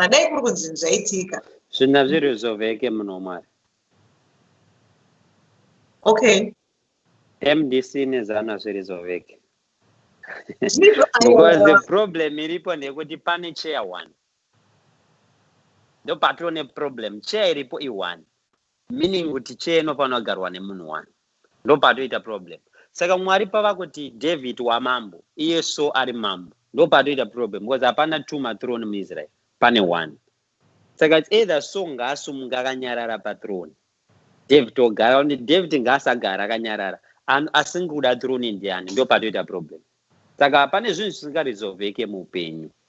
Pane zvinhu zvisingarizovheke ende handi kunyeberai kudyiwa kunorwadza. Kudyiwa. Kudyiwa muupenyu kunorwadza handi kunyeberai. Pane dzimwe dzakatanga kachiti motikari yo mukadzi ari kunyebererwa dzatengerwa motikari yahayiwa pashona ndikachenda chinohaya kumakaseo. Ndakazoona actually birthday your wife and you bought a lamp. And some people were saying, that's not true. That's a hire, that's a rental place. And you've gone in to rent the car. And people will be saying, this is fake, that kind of thing. Did you actually buy that car? Did you lease it? What have you done? Have you bought it? Have you leased it? Well, let me talk about it. Ininiga. Kutotengera mukadzi lambo posi ndine motikari andozvitengera pabirthday rangu. Bishi. Binga hayo ndotosha ndoipa nickname kuti ndoona ngoipa nickname kuti marwadzo. Motikari iyo inotovharisa zvokunasopedza kunzi tapedza zvese tapedza. Embofunga imimi kuti project yanoita Zimbabwe iyo ye one man standing ndeye 240,000. Ndingoitira maZimbabwe. Kana ndada kutengera mota ndotengere mari. Hakuna munhu ane kwaye anonyebera mukadzi unoda kutengera motikari. Wanorienda maybe for 2 days or 3 days. As you make a sense, but the men with my principles anoitika. Vanhu vane mari vanoziva kuti vanotanga tasekiwa mari dzedu mukutenga dzimba. Saka first thing mukutenga imba. Andiri. Wapedza kutenga imba. Andiri. Unotenga motikari because imba yako uende nayo kusupermarket. Amena mababa deba. Uende nemba yako kusupermarket. Ine zvinhu mumba munomu. Inini ndine chamber padenga. Yekuti I need a tissue. Ine mvura inokugeza, inokudry, inokupedzera basi. Andiri. But ndaibuditsa pa internet because ndakamira pari chimwe chiti ona imba yangu yapenga ndozati hayi manyarara. ndine zvinhu zvangu zvanazvo mubasement ndine zisefa rakasvika parine puti wobho dzandatenga $150,000 maputables roulette tables different stuff zvandinazvo, a lot of stuff, but imba iyi handikwanisi kubuda nechemba inini ndifamba naye ndakaisa chemba panjifamba murodi kuti munomboziva kuti chemba ndoshandisa it doesn't make sense handiti. Saka ukabva mumba wakufanira kuchidhiraivhawo mota, wakufanira kuita mota yekuti paunonopakawo unzi wasvika pabuilding pari kupaka vanhu vazive kuti pana twabambana pana gafa asvika motikari yaunenge uchidhiraivha vanoti uyu munhu anorema kudarika chitunha. Ukabva pamotikari ukaburuka vanhu vanoda kuona kuti wakapfekei irobhati vanhu kuti wakapfekei because motikari yasara kukapaka. Paukamhoresa munhu paya ada kunzwa kuti ukunhuhwirira chii, wambospreya chii, ukunhuhwirira chii, plus chii, wachi wakapfeka pakutodiwo chi Rolex. Aya malevels muupenyu ekuti chi uri kudai odai ameo maibati. Ndasikanambotaura nyaya yekuti vanhu vanoisa mira wozvitarisa pamira, hakusi kuti uda kuzviona kuti face yako yakaita sei, unotoiziva face yako. Pada unoti makeup yandaisai vanhu ndakabuda panze, kamugero kandaisa, weave yandaisai ndakabuda panze, vanhu vanenge vachindoona ndakabuda sei. Nokutodai side kana ndakutora picture ndichatora side reka ndichatora side ndiripi rinonazobuda because uri kuitira wechi kuti vanhu vakuone and stuff like that. But what's your best? Inini ndoda mukadzi wangu zvomuda zvokudaro.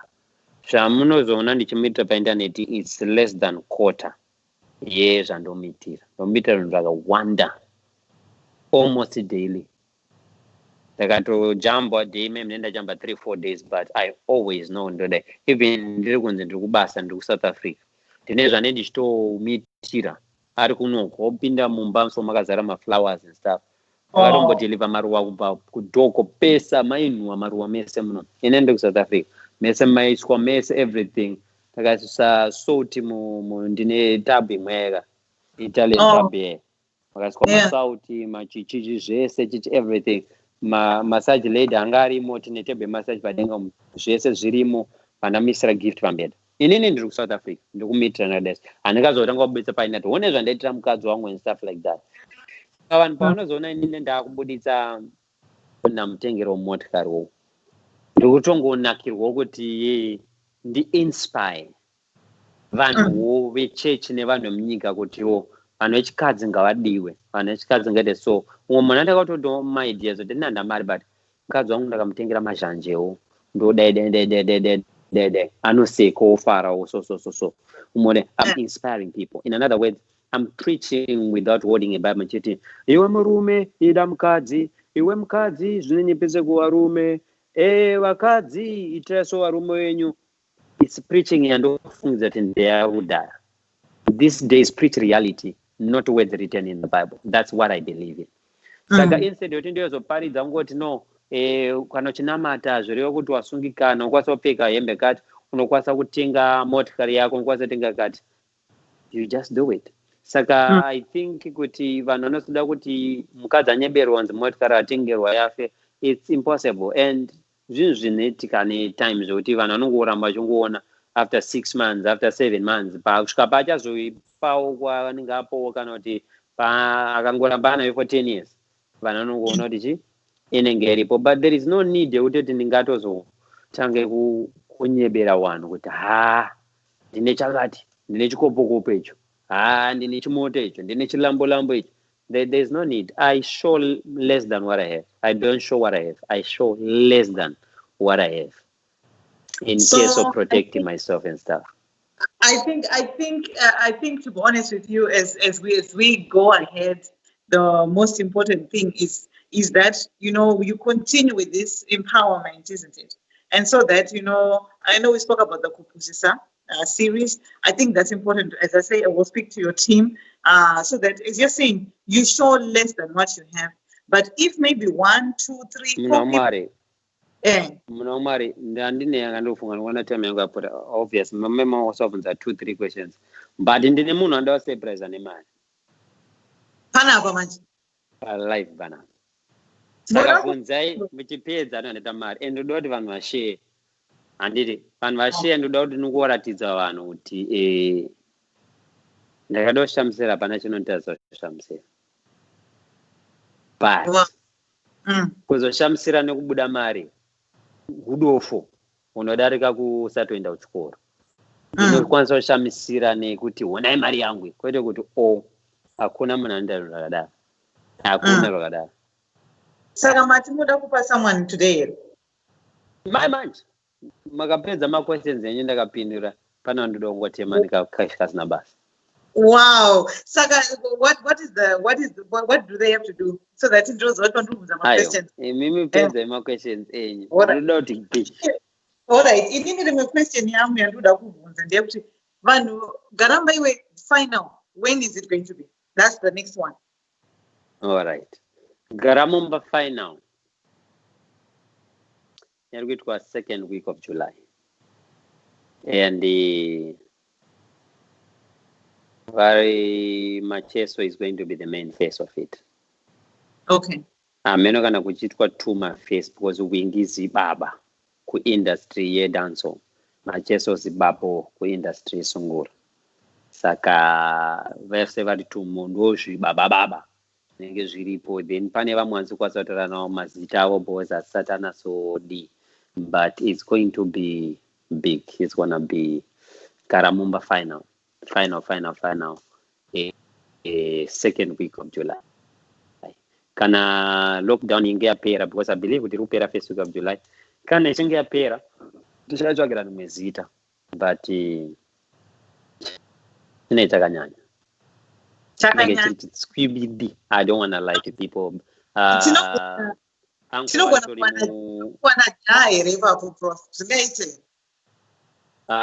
Nenda kutongonzwa availability yavo, but for any other Wednesdays takada kuti takanagara next week Wednesday Japresa is available. Takatopedzerana everything, all the details are in point and stuff like that. Very, very nice. Okay, so Prophet, I now want to just speak about what I'm sensing and what I'm feeling right now. You know, we do a lot of interviews together, especially when we've been doing the reviews and things have been going the way that they've been going and things.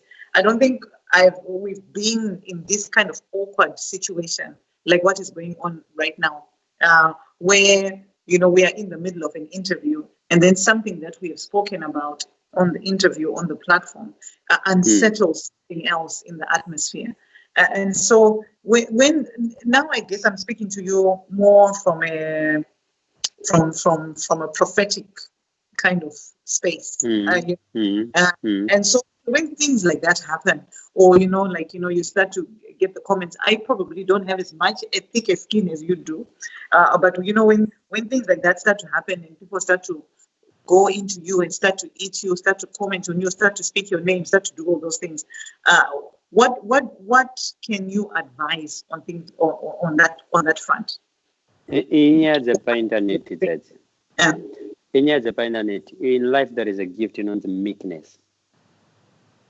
Zvinoitika ndezvekuti usati kana iri nguva yekuti uri kunzwa zvinonakidza onakirwa obva washuta watanga unakirwa unasoshuta so, then pakatanga kutora nyaya dzokubhohwa chidhirichwa wotanga kudzika pasi so, ukadaro aufe ukava successful. Pachakutadza kwa successful is you are not controlling life, but people are controlling your life. Saka zvinoitika ndechekuti according to what I learned, ukapfeka bhachi mwakati zibhachi ro rakashate, ukaenda nobvisa upfeka rimwe mwoti rakapenga, unotanga kudzokorodza rakapenga, because uri kucontrolwa nevanhu. Muupenyu sararamire vanhu, zviraramire iwewe. Ukanakidza ichi, anonakirwa nacho farira naye, asinganakirwa nacho ngagare kwariko. So the principle is, don't be controlled by people, but control your own life. Ukateerera vanhu unosumuka kudai, vakakupanira pasi unorara nebhutsu. Saka life igona kuseparata. Pane internet life, iyo yatiri kuita inonzi internet life. Internet life iyi inokwanisa kukanganisa munhu.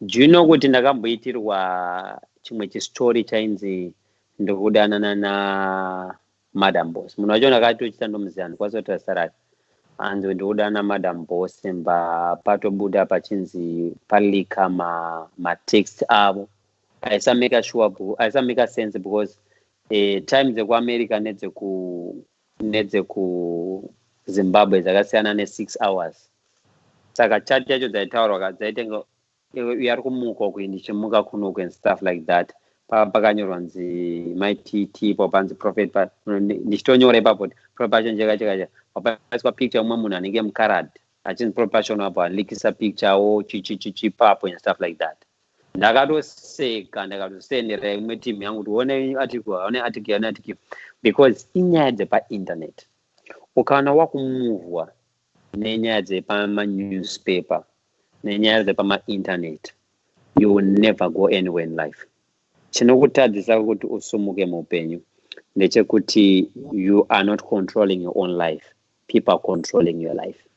Inini ndakambonetsekana, that was 2011 pandakatanga kuzikanwa seri kuZimbabwe. Ndakanyorwa newspaper baba ndichitsondorwa nana machisamba nedzimwe pasta dzekubulawayo. I think baba now about 6-7 vaikomenda baba ndichinzi false prophet, the only prophet who can prophesy your ID number in Zimbabwe. Baba ndakati ndichibuda pambaso pandaona headline ndakarivhesa ndakatanga kuti vanhu vachinitextira maona newspaper ndakadzima phone ndikanetsekana. But you know what the shocking news is? Tatine ano about 800 tinokuti pandakanosvika pakwete complex kuservice kwedu that week tasvika tine over 5,000 people. Ini nditotarisira kuti vanhu havasvika kuchechi tarwiswa kubepa, vanhu vasvika chechi tasvika kune 5,000 people. Kune vanhu vadaona maturo zviremba, kune vanhu vada kuprofitwa sei. Ini ndinoshamisira munonzi ndakaprofita musi uwoyo, ndakaparidza zikaite, ndakarova mwe message so inonzi undizive. Message ndakarova message inonzi haundizive. Ndarova ndakaipedza nchiti handikendenge. Next week by week iroro takaramba tadai. Then ndakatozonotisa kuti izvi zvandanga ndichitorwiswa nazvo zvirikutondipinza pamepi izvo zvekutorwiswa toti vanhu vari kundiitira malive vachirwisa mwe vachinyorawo kwachididi, vamwe vada kundikanganisa najapreza, vamwe vada vadisi chiche, vari kutondisa pamepi vanhu ava vari kutondibatsira. Bad publicity is publicity. That's what I learned from that. Saka munhu akauya akanditi chimusoro right now, munhu akauya akanditi chichi and I have a problem now, because never be moved by anyone. Never. So to anyone that is out there, maybe that is a public figure or that is, feeling that that's part of what they do, it's never to be moved by anybody or people's opinions. It's never to be shaken from that, really. Tara chokwadi cheshe. Ndekuti ukange watongone vision yako, don't let anyone touch your vision. Guide it, protect it, and be wise about it. Ukange watongone vision, focus on it. Do you know what? There is no one who has power to stop you. You stop yourself. Hakuna munhu anokustopa. You stop yourself because once never be moved by anyone in life. You will always make mistakes, and the people always find your mistakes to attack you. Ndinotoina maaira zakawanda. Mozoti ka life kanorarama ndambobvira ndakararama kudara. Pamwe pacho ndinotovhunduka. Kuti vanhu vanondinyora ndotovhunduka kuti ndakarova video vanhu vanotonditeerera inini. Ndakarova live vanhu vanondoda tonzwa ndotovhunduka. Saka mukuvhunduka momo you panic. When you panic, you say things that you're not supposed to say. You do things that you're not supposed to do. You talk too much. Napane ndakatorova kuti musitana mudiwa mbapwazoya natigons mbapwazoya chichichichichichi. It was more kuti unokonakirwa kuti nditone vanhu 1,000 ari kundiona paInstagram panapa. Ndikandamechwa maintain oda kutsvaga zvimwe zvaya. Opedzera kuti nyaya zina musoro unoziva. Utanga rasika. Bari utozofona kuti hamdi wacho atori mature. Ari kutokunzwisisa kuti no. Zvinhu zvinoita zvinowanika. but never lose your focus, because mukuputika maema unotovhunduka untonema errors ontoita wakawanda. And things that have regretted zvandakaita over the past 6-7 years. Ndakangobata mari nema errors andakatoitawo zvinhu zvakawanda zvandotoziva ndakataura izvi. I was not supposed to have said this and that and this and that, and zvotondibatsirawo and stuff like that. So that's why ndakazogadzira team inenge ichimanager zvanendichiita. You know kuti pane pamwe pandakamboita chimwe chijokes chamudhara, andaure zita rake badi ndiyo chimudhara kuzimbabwe chimudhara. Ndatorwa chacho chichailo kama stiti chicomedy cho, ndarwa 1 minute clip ichitaura mudhara chichichichi. Timu yakati azvite never associate ne-line rakadai, so unokwara kuzimbabwe ko everything chaunoda kuita chinonokwara, mabusiness azimbabwe anokwara, even church inokwara. Siyana ne-line iri, please siyana ne-line iri. Then I had to ignore. Angoti handa kusiyana. Pastor again, number of one question. Kubva pandakambotanga kuita live, ndakambotendawo dhoki here kana wande? To be honest, I'm sad. Kana mboapo kana sendi. Unoziva kuti vanoona endanzi ndotenga Zimbo live. Nambopo kana sendi? Never, not even one. Apana kana pound one pamakambopa kuZimbo live, not 1 pound. Not one. Saka ndada wapa cash nasi. Nemboatema ndikake. Saka ndavari kunzwa dai mavati vanditextire. Paper. Vakanopa paper now. Yes. Vanhu production team yedu muri kuzinzira dog muri kunzwa here? I see a production team. They are dog vari one. Iyo. Hanzi dog vari one. Mimi pastor ke njazokupa rimwe zuva. Handidi kuti vanhu vatanga kuti ndenda kubribe kana chichichi. Ndino kuti patepa mari mdi vakapa vanhu mari apa vanhu mari. Vanhu vakatanga kunyora kuti anga achibhadhara zvikwerezi. Munongoziva mazimbo and stuff. So ndidombowapo mari ngwati thank you. Thank you. Wow. Doc, are you listening? Please, Doc, I hope Doc is there today and is listening and he can think, my way. No, mune number yangu ka, Doc. Chaipa kuti twabamba WhatsApp yenyu pa. Ndatombo kunyora kuti twabamba. Wow. Aiwa, on behalf of Doc, to be honest, Aiwa, tinotenda. Thank you so much. And those of you who say kuti takambopuwa mari kuZimbo live, ndematombo please, ndatoidawo. Mimi ndinenya ndogadzira. Ndine surprise yencha ndogadzira. Hanchakurwira. Pachine tichida tisina nyaya dzana maraba, mawindow, maani boss. Handiti vanhu vafungidzira kuti ndinozokutengai kana chichichi. Pane pamwe pandozombobuda pa live ndichingoti ndapiswa naKerwa. Pane chimwe chamazondipisa, I think ndochi last one here, I think mandipisa mandigocha muchisupporta Simbimbindo yoya muchita seise nakati ndendomunzwa kuti nditamboita malive akawanda, so Carole wato weduwo chichibata Carole chanozondihedha. Saka ndinoda kuti murambe muchita basa renyu sezvariri ka, mungoramba mungori family balanced and stuff like that. Pane pamwe pamaifevhera mukadzi wemacheya chichichi ndatombohuta but paipa mama kundirasa chichichi ndangoramba ndakanyara boss meme muchita basa renyu, and I love that. There will be no need yekuti mimi ndenda kutengai toita live. Hazvizo sense and I'll be wasting my time. So I want you to mongoramba muri zvamuri zvotongoramba achingwaita and stuff like that. I know, I appreciate that, Doc, and I think undoubted and Prophet.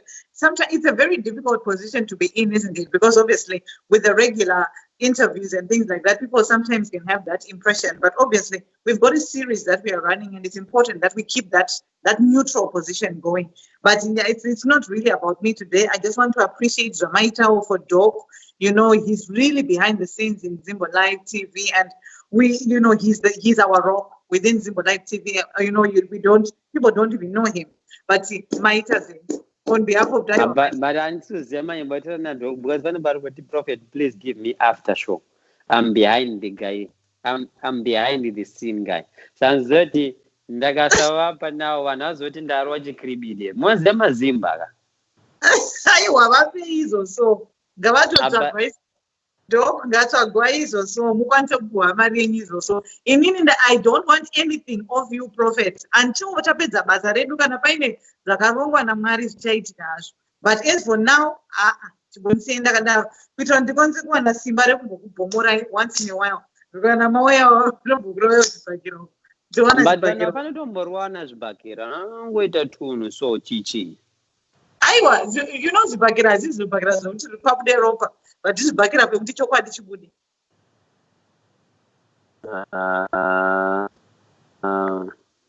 All right. Jogwari kuti afterlife. All right. Manje tsaka. Okay, chitsvagire one ndopo kana why up, all right. All right, nditsvage inini one. One muda pa wire. Inini ndinotsvaga. Kwete wamunoziya. Andisingazivi. I do not anyone who knows me personally. Right, I think nasi kune hashtag ndibata prophet. The hashtag Tango South Africa nasi. Yanga jinsi hashtag Zimbabwe must fall. Zimbabweans must fall. It's trending on Twitter right now. It's going to hashtag Zimbabweans must fall. And it's South Africans who are coming out saying everything in South Africa that's going wrong is because of Zimbabweans. And yet we know that as Zimbabweans, Zimbabweans are hardworking people, Zimbabweans are good people. And for my love of Zimbabweans, especially today, I want to ask if there's a Zimbabwean who's in South Africa, who's listening right now. And put your name, put your number, and I'll pick from the South African ones. That's if it's okay with you, Prophet. Very tight. Matini mindinogona kubatsirana. Mati togona kubatsira munhu one. Saka ndikuti nini right now Zimbabweans are to South Africa. They are in trouble because the South Africans, because of the difficulty that's happening in that nation right now, they are targeting Zimbabweans. And they are saying Zimbabweans are the ones who are robbing, who are causing problems in South Africa, who are causing all these issues going on in South Africa. So I think for us, we need to be able to stand together. So if it's okay with you, Prophet, the amount you're Martin someone, I would like that to go to someone who's in South Africa, just to encourage you guys. Sakamunema said on South Africa. Monungai said number yake South Africa. Oh. No problem. Both listen about e-wallet. Guys, one ku Zimbo Live, one ku Zim Celeb, one ku Zimbabwe social media. Okay, so I'm going to pick now from Zimbo Live. Pana Tinashe Matava. With South Africa, Tinashe Matava. If our team could just pin that one for us, Tinashe Matava +27 84 299 2841. Mere Makadaru. Tinashe Matava. Be safe and be protected when we're South Africa. In what Amana and the Sirina Daroman. A Kero Ati, very South African Gopima. Now for my boss Lasana Opima, is it? Regaton, we are Regaton 3. 1,000 rand. Regatsage Zim social media. 3,000 rand. Saka dog do just send my number and paper you wallet. But if my numbers are why I turn Grekina Paz, Zimbo Live to one at Tinashe Matava. Sound low to Zim social media. Another Nepal. Or it's like my number on gas in the Rokuna, Boslasham or transfer. Then my other was to a transfer and go inbox emos or post after one gas on DT passion. All right. I know the Tinashe Matawa. Can you just make sure that you are in contact? Send a message to Zimbo Live TV. We got to Zim social media. We got on Zim social media. If you're in South Africa, we just want to encourage you if you're a Zimbabwean who's in South Africa. But things are tough there in South Africa. But Leroy Guta, I see you there on Zim social media. Leroy Guta is on 27670738854. Leroy Guta is in South Africa. Then Tinechi Zim Celebs. Yeah, Zim Celebs. We also need it, but nothing that we ever South Africa, guys. These guys are under. All right. Okay. Kana mapa imimi mati mimi yenyu mosika pa 3,000. Those who poor na Zimbabwe then. Kana mati mimi murukepa pa 3,000. Ndizvo. Ngativarwere ma-e-wallet avaconfirm acho ari kupiwa acho. All right. Regarding Zim Celeb, and this Zim Celeb, Zim Celebs, again, a South African number. Can I find him now? Zim Celebs, Tony, Pana, Langton Nyatawa, Zim Celebs, and it, and the 2784888280. Okay, Langton Yatawa Takuana Pazim Celeb. So, and then I think Tripa Auntie Jenny's Lounge as well today, and this Auntie Jenny's Lounge. Let me just check on Auntie Jenny's Lounge. If anybody but this Friday Trukupa over 200,000. Saka okay, so and this Friday was Gati pay mari diki zakawanda and kuti sichisa disturb we anenge pa side then tone munhu anenge pa side anenge achitora ba achisendera vanhu achingorakidza kutora achisendera vanhu rakidza and stuff like that. Because last time takazotsvanga yakareba because ningombopoza ombotsvaga nhamba ombosenda mari and stuff like that. You're so right about that one. Ndikuona pa Auntie Jenny's Lounge, I can't see anyone in South Africa actually. Ndikuona pa Nana Innocent muchikora mwendo ana try to like a dot, so I can't see anyone in South Africa. Please, can you put 027 so that you know what to South Africa? Saka Zim Celeb tatora. Zim Celeb tawana munane number inopera na 54. Zim Celeb number inopera na 80. And the Zim social media inopera na 54. And then kuzimbo live tawana tinashe mata. Saka anzi kutone tapiwa marere. Anzi makomenza hanzi kuinga mbarungopikwa nechirume chete ko echikadzi da ukuzase kuti tapiwa izare murume umana maybe pamwana zikana tapiwa choro sam kune tapiwa ndinogonera mukomana na musikana amana 772 Zimba muri good Zimba ungone 672 tapiwa marere pa Auntie Jenny's Lounge. Okay, so those three we will send to Boss Lashan. Vamocho my names are chawas, but their numbers are there. Okay, so we'll send. So Prophet Iwa Maita Zenyumfunge Mabatira Wano who are in the vanhu maitete kuti kune nonzi infamous ka kwete nonzi famous. Infamous unongozikanwa zakuna mwana wongoti ka avana chekuluza muupenyu ka.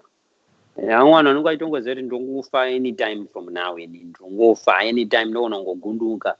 Amwe zoti ndana chino muupenyu andana chekuluza ndana sikani vanodeta mbiri nekukopora vanhu angoraramira ngonzi ndoshauda inini ndakangoti zvinoitwa nomwe pastor ndonokopora munhu wese nditota mbiri wangonzi shauda ndata mbiri and stuff nomwe anonga achizoti ndachembera inini ndakura inini sandofana kuita yes kuti ndizikanwe kuti inini ndiwana maviews wanonditi tikati ndofana kukopora ndoita yes chero ndoti dai kubvisa hembe kwairidzirwa ngoma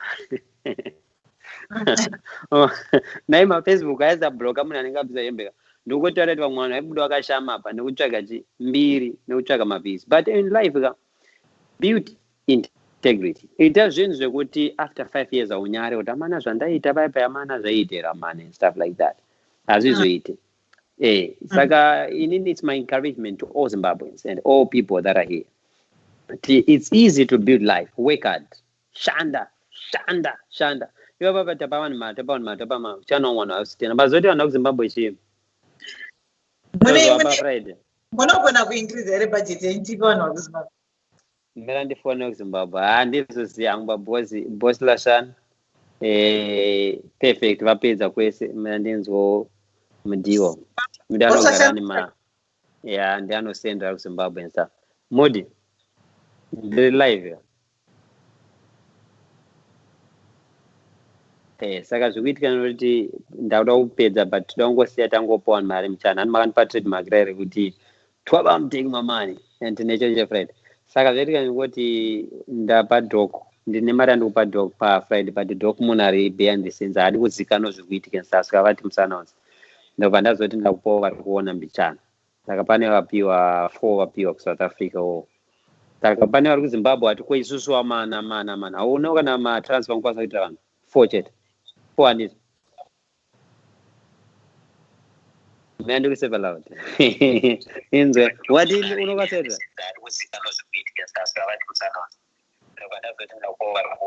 mudio ukunzwika background imwe live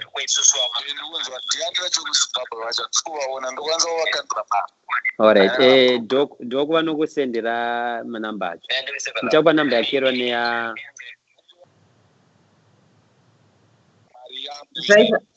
saka iwo handizokupe mchana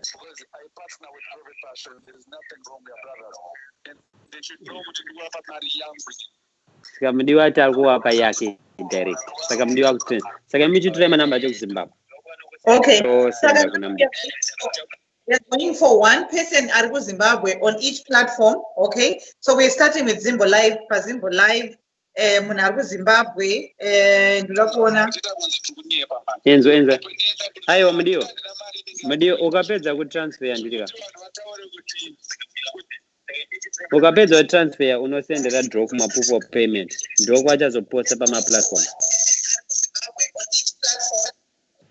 Okay, so we've got Kudzi Jazzy on and it Kudzi Jazzy on Zimbo Live. All right. Right?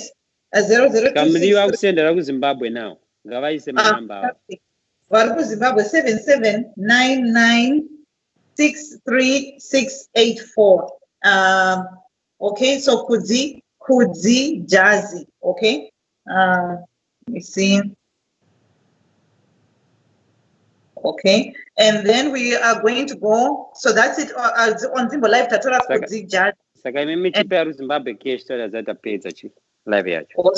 Tikadaro zeni zvinenge zvaita. Saka ichotora itu wakadzi tu arume boys vana rudanzi varume chichichi pa live yataita last week zvainzi mudiwa kandwa skana mungoziya kuti ma comment section mwana achazotaura and stuff. Ezvinei zvakunzi kero unokufevhera varume akumana unozoti kana uri panapa right now you don't even know.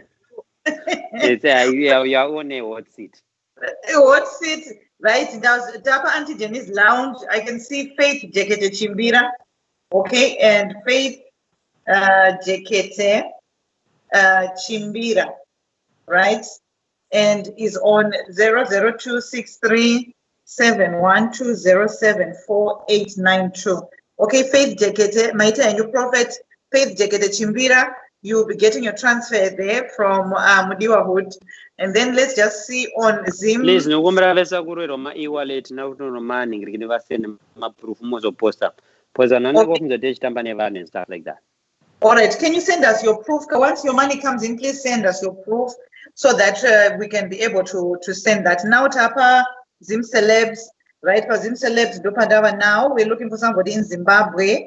I can see Rumbidzai Carole Chiwetu on Zim Celebs. Rumbidzai Carole Chiwetu. Okay. And that's on Zim Celebs. Carole choose a Carole. Carole choose a Carole. 771 921 906. Okay, so that's Rumbidzai Carole Chiwetu. And then just our final platform now. We are now looking on Zim social media. Okay, that's the last one. Zim social media. We want a Zimbabwean, someone who's in Zimbabwe, for us to be able to encourage and support you. And now we've had 3 women there. Okay, Patience Chikosha. Oh, please, Patience. My way number again. Patience Chiko. Send that number. Patience Chikosha.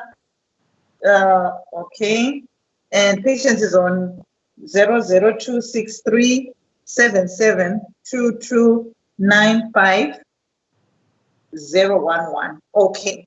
Now, Prophet, I thank you so much for the opportunity. Those people. Obviously, we cannot choose everybody. Of course. Friday.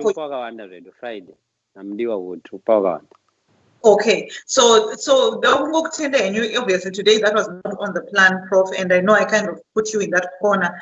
I know that the program that you are doing, where you are actually giving out money, is on Fridays. And so you will continue with that program on Friday with Mbiwa Word on Friday, where you said that you're going to be breaking it down to smaller amounts. And the reason behind it is not so that there's any arrogance or showing off or anything. It's really just to be able to encourage each other during this COVID period and having the blessing of giving. Am I correct in saying that? Ndaramba ikapera hakuna sendi rinopiwa munhu vanganitsvaka basi. But nguva ino we understand kune vanhu vasina cash, zvinhu zvakaoma, vanhu vese vakaomerwa, maslay queen, vanhu vanoenda kumabasa kumaindustry, vanhu vanoenda mabasa aya ekuti macompanies acho cannot afford kubhadhara uri kumba and stuff like that. Zvinhu zvakaoma zvekuoma zvekudaro, which I believe kuti idzo mari shoma dzatatopa idzo, it will help a lot of people. A lot of people will be helped.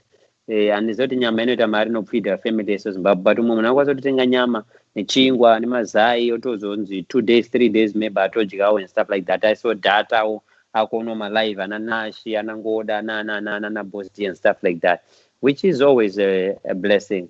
And what I can always tell people is, when you build a house, be careful how you put your foundation, because chinoitika pafoundation baba ndepekuti ukaisa crack mufoundation, paunopedza kuvaka, crack here will always follow you kusvika kurufu. Usaite yese otozikanwa. Inini ndakatanga kuparidza, ndakatanga kuita zvandoita ibvi zvemusic nana 2003 hapana mazinganzi zvichitungidza pa 2003, but ndaisa nazoita breakforth kunosvika 2010 ndo pandakatanga kuzikana chitungidza yese nepart of Harare. 2011 ndakaita noise, then 2012 pandaifamba naProphet Angel different countries, ndakatanga kuzikanwa kunze kweZimbabwe and stuff, ndichibuda futi paTV pawo ndakabata mamic and stuff like that. I became international. Then 2011 ndo pandakatanga kupisa ndakubuda manewspaper. Yes.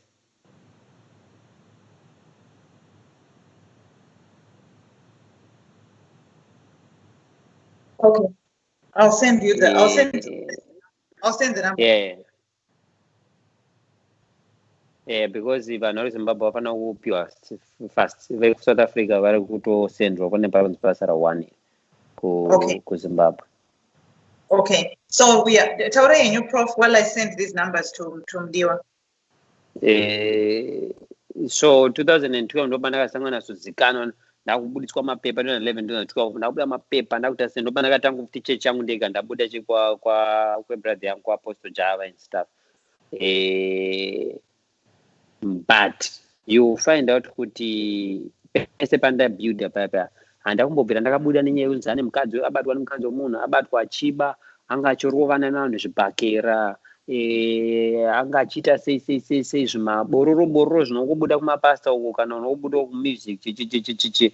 Handina mbobvira ndakaita nyaya idzodzo zvekuti kune nyaya dzekuti ukazobuilda wapedza kuita foundation nemacrack unonetsa. Handisi ndiri perfect, ndine zvakawanda zvandakaitawo zvakashatawo nezvimwe zvandaita zvimamistakes zvinobuda, nezvimwe zvokuti unovharavhara unokavha kuti usabuda and stuff like that, but unonge watoitawo mamistakes and stuff. But I always made sure kuti my foundation is smart, it's clean, it's perfect, and zvinhu zvakabatsira and stuff like that. So what I'm encouraging everyone ndekuti ukangoshanda nesimba, it will take long. Chinhu chihombe chese will take long. Ungoona munhu adongobuda nhasi ongobvira nhasi, I guarantee you kuti haana kwari kuenda mune, haana kana kwari kuenda. Saka you talk there about my principles, about things that foundations and building them, and I know you want to wind down now, so that it's been a long conversation, but maybe this is really important, especially in light of how today has transpired, and we talk about the principles and the foundations and a crack in the foundation.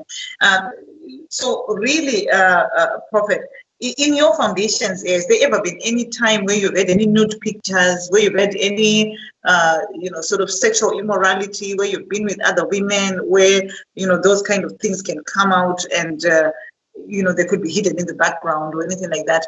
Is there a chance that people can begin to see nude pictures that you have done or any kind of, any of these things? Of course, nemukadzi angutosenderana zvese hapana chatosiya. Pakanziwo ndabirwa phone kana ndayekwa phone kana chii, ndine zvandichatosenda next week kana next month and stuff like that. Zvikabudu ndiri munhu kana chingobudu sezvazviri and stuff like that. Saka my main point ndeyekuti handisi perfect. Ndine mabororo anokwanisa kutobudwa akawanda. Wobho mabororo anokwanisa kutobuda tonzo passion azoitawo nyowani yakati and stuff like that. In which hazizvo zvanoenda toita purpose because handidi kuita chinjo kuti mwana wangu akazokura akaona baba wake painternet anotadza kudzidza chikoro kwanoona vachiseka naye and stuff like that. That's why I always want to build in integrity and stuff like that. So my last words to people is always focus in doing things that are okay and usade kuita mbiri nenjimbiri. Shanda nesimba, one day you'll be number one. Wow, okay. So Shandani Simba, one day you'll be number one. We will be sending the numbers, the Zimbabwean numbers, all of you that have got anything that had numbers picked up in South Africa or in Zimbabwe, wherever that you are. And I guess the message today is Shandani Simba. And one day, it ends after Garamumbai, no more free money. Sakama freebies. If you want to catch any of the freebies, you want to be catching Profit Passion and Mdiwa Hood on a Friday. You want to also make Twabam Take My Money. Twabam Take My Money will be happening on Fridays. You also want to make sure that you are, getting in contact with the Twabam team, Boss Lashan, if you want to be part of the program that is going to be happening nationwide in the different cities. If you want to be part of that, say you want to be making sure that you are inboxing and speaking to Boss Lashan and that team. And if also you are in other places in the United Kingdom, other places you want to take part also, then make sure that you are flying yourself though from the UK. They're not paying for you. Thank you so much. And God bless you. Nongoti vasendwa mari vazongosendera inbox then mozongoposta. And no, thank you so much, Prof. We'll be in contact and thank you so much for your time and obviously for the honor that you do. Thank you very much. God bless. All right. And if you have just been joining, my name is Carole Nyakuja. This here is the Diaspora Urgent Question. And once more, we're going through with the series that we have been speaking to Prophet Passion Twabam.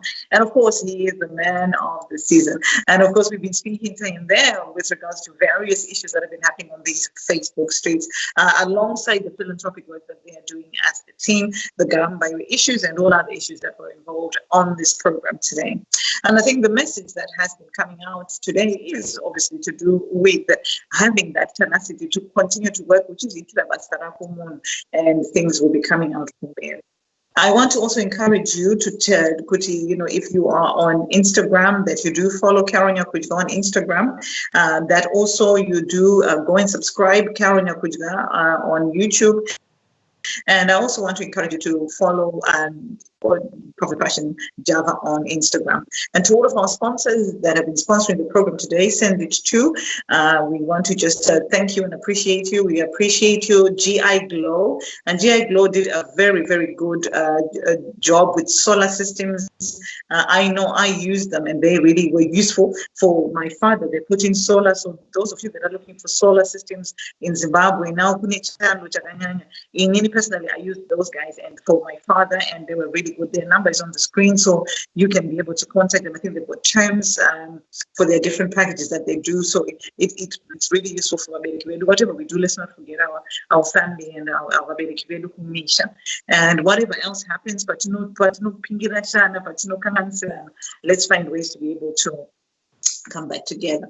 But until next time, from me, Carole Nyakuja, from Private Passion, from the Zimba Live TV crew, and all of us that are working behind the scenes, or the team behind the scenes, we want to thank you for your continued support of the Diaspora Urgent Question, of Carole Nyakuja, of Zimba Live TV, and of Profit Passion Twabam. Until next time, it's thank you and goodbye. For all your immigration, family, civil litigation, and employment law requirements, contact us. We also specialize in business, corporate, and charity advice. We are Commissioners of Odds. Tanlo Solicitors, first floor, 4 Manor Terrace, Friars Road, Coventry, CV1 2NU.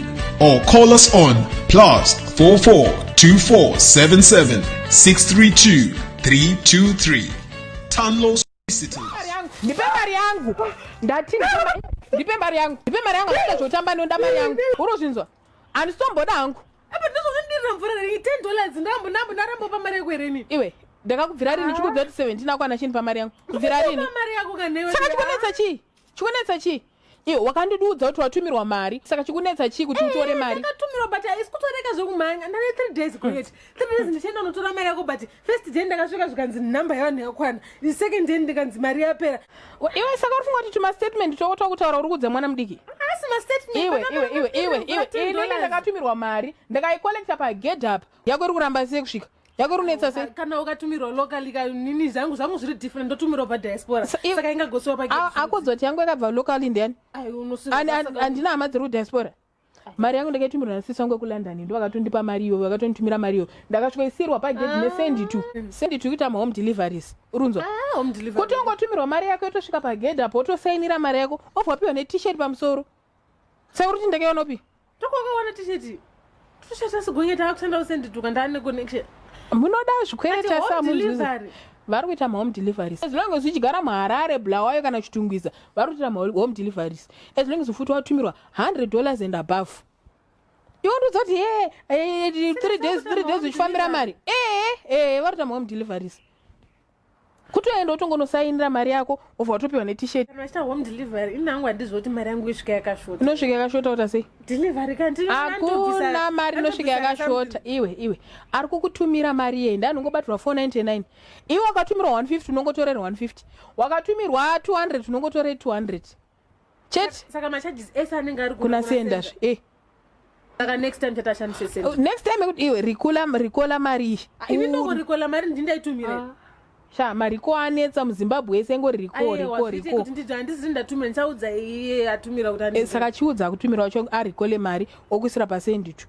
Ndoda mari yangu handiti zvokora iwe nyango yakaita $1 ndeyangu. With no money, a death in the diaspora can be overwhelming. Trauma of begging for funeral expenses. Loss of personal and family dignity. An undignified and disrespectful send-off. Spiralling unpaid bills. No peace of mind. It doesn't have to be like that. At Diaspora Insurance, we know it's about a dignified send-off and peace of mind that comes with knowing all things are in order. We therefore designed a policy with the diaspora community in mind. You get cover from £1,000 to £20,000. Insure yourself and family with premium as little as £5 a month. Guaranteed acceptance. Guaranteed cover for life. Multi-currency protection. US dollars, Canadian dollars, euros, Australian dollars, sterling and rands. Worldwide protection. Your policy is portable from country to country. Cash payment within 24 hours. Flexible use of your payout. It helps knowing that with Diaspora Insurance, your life will be celebrated no matter what. For a quote, visit www.diasporainsurance.com or +44 121 295 116 UK and international, +27 10 109 6555 South Africa.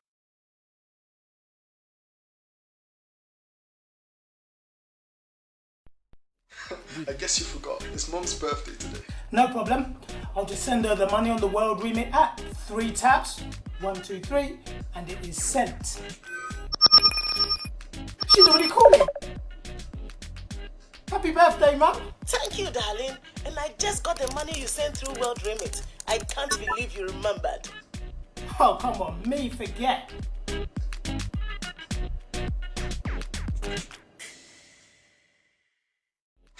I guess you forgot. It's Mom's birthday today.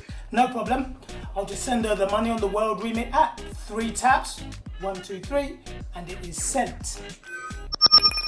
For all your immigration, family, civil litigation, and employment law requirements, contact us.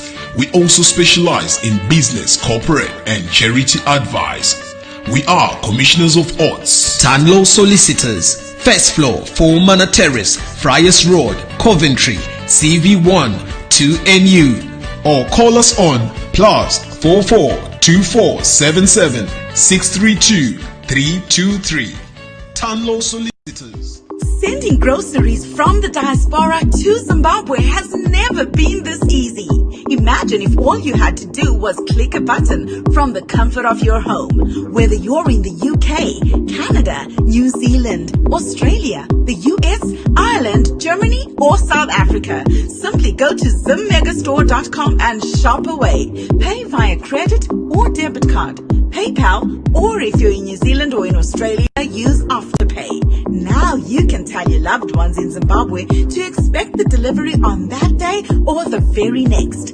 Buy single items or in bulk. The choice is yours. We deliver to Harare, Bulawayo, Rusape, Gweru, Kwekwe, Masvingo, Filabusi, Gokwe, Murambinda, Mvurwi for only $10 or £8. Zim Mega Store gives you efficient, convenient, fast delivery, and we do it with a smile too. Shop at super low prices from our wide range of products and get reliable delivery. You can count on us to be there when you can't. Zim Mega Store. Let us give you the peace of mind.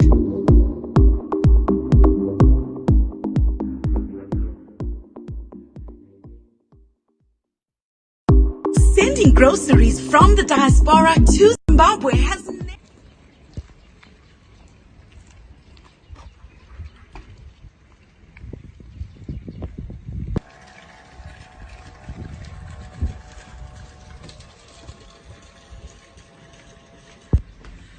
Hello. Yes. I don't know what organize. The reason for my oh, thank you. Facebook news. Yes. Ndukuda magapost as 5 kVA package. Yes. Ndukuda nema floodlights. Yes, we do have them. Panya makaona pa Facebook, which is on promotion, which is for 2,990 supply and installation. Okay. So it's a 5 kVA. It's a 5 kVA package which comes with the 5 kVA mesa 40 volts. Then it also comes near 100 40 volts lithium battery. Like I said, either we give you this one or this pylon check brand new box, and it. Then we also have 340 watts annually 6, and it's my polycrest. So these ones are up and it, or this one depending on what we have in store. Okay. So basically that's what we have. And we also have my pumps. Can I'm not touching for at up about yeah, exactly. My DC pump and my solar panel. And no magazine. Solar exactly. Okay. Solar, right. So set up in India, better say is the up and so it will come like this, right? So it will come here to my DC breaker. It will come with 2 by DC breakers. You have any 2 my AC breakers. So the people say my DC breaker, they call breaker any over voltage or to protect the inverter from over voltage of the battery in my solar panel. So generally that's the setup my million. And the package you're also giving you a promotion your solar iron, and it you get us a solar iron I think 8 months ago, no Shanda. Exactly. So we are giving away the solar iron for free. She's in the banana now, and does Chandan. That 5 kV package. I think floodlight. I'm not on exactly. Yes, we do have more floodlights, and but that one is a 100-watt floodlight, and that one is a 60-watt floodlight, and that one is a 20-watt floodlight. Solar geyser later. My solar geyser we range from 100-liter geyser. We also have my 150-liter geyser and my 200-liter geyser installed. Exactly. It's now my tank from 1,000-liter up to 5,000-liter tanks. Okay. We also supply my specifications and actually got one more also. Okay. Yes. All right. So, my terms of payment? Yes, we do have my terms. You can pay for that package. You can pay at least 60% of the total amount. Okay. Then the balance you can pay over a period of 2 months. Generally, that's what we do. By my terms. 3 months. You can sit down and talk. That's fine. This was the fine.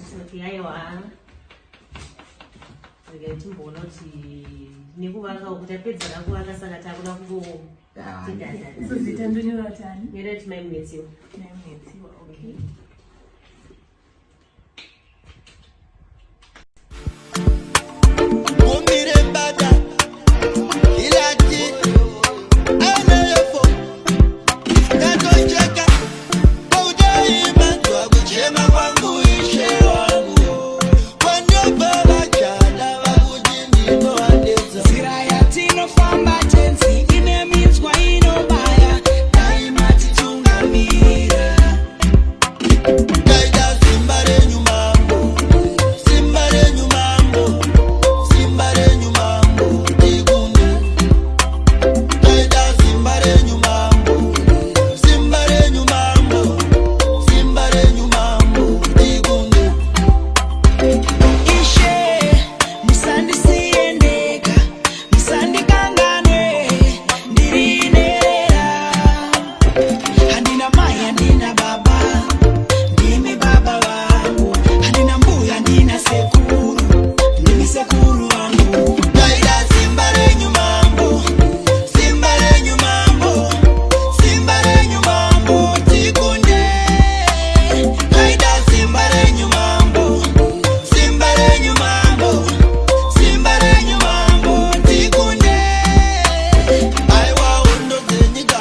Shekomborai, Mr. Camera.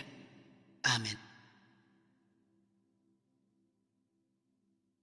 For all your immigration, family, civil litigation, and employment law requirements, contact us. We also specialize in business, corporate, and charity advice. We are Commissioners of Odds. Tanlo Solicitors, first floor, 4 Manor Terrace, Friars Road, Coventry, CV1 2NU.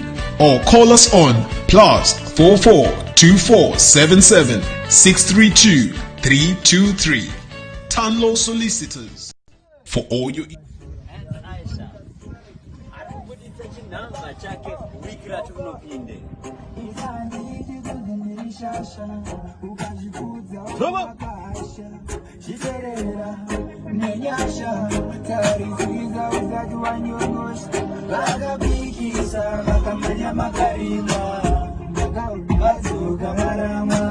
This week nengeri chipisa Enzo Aisha arikubudita chinonzi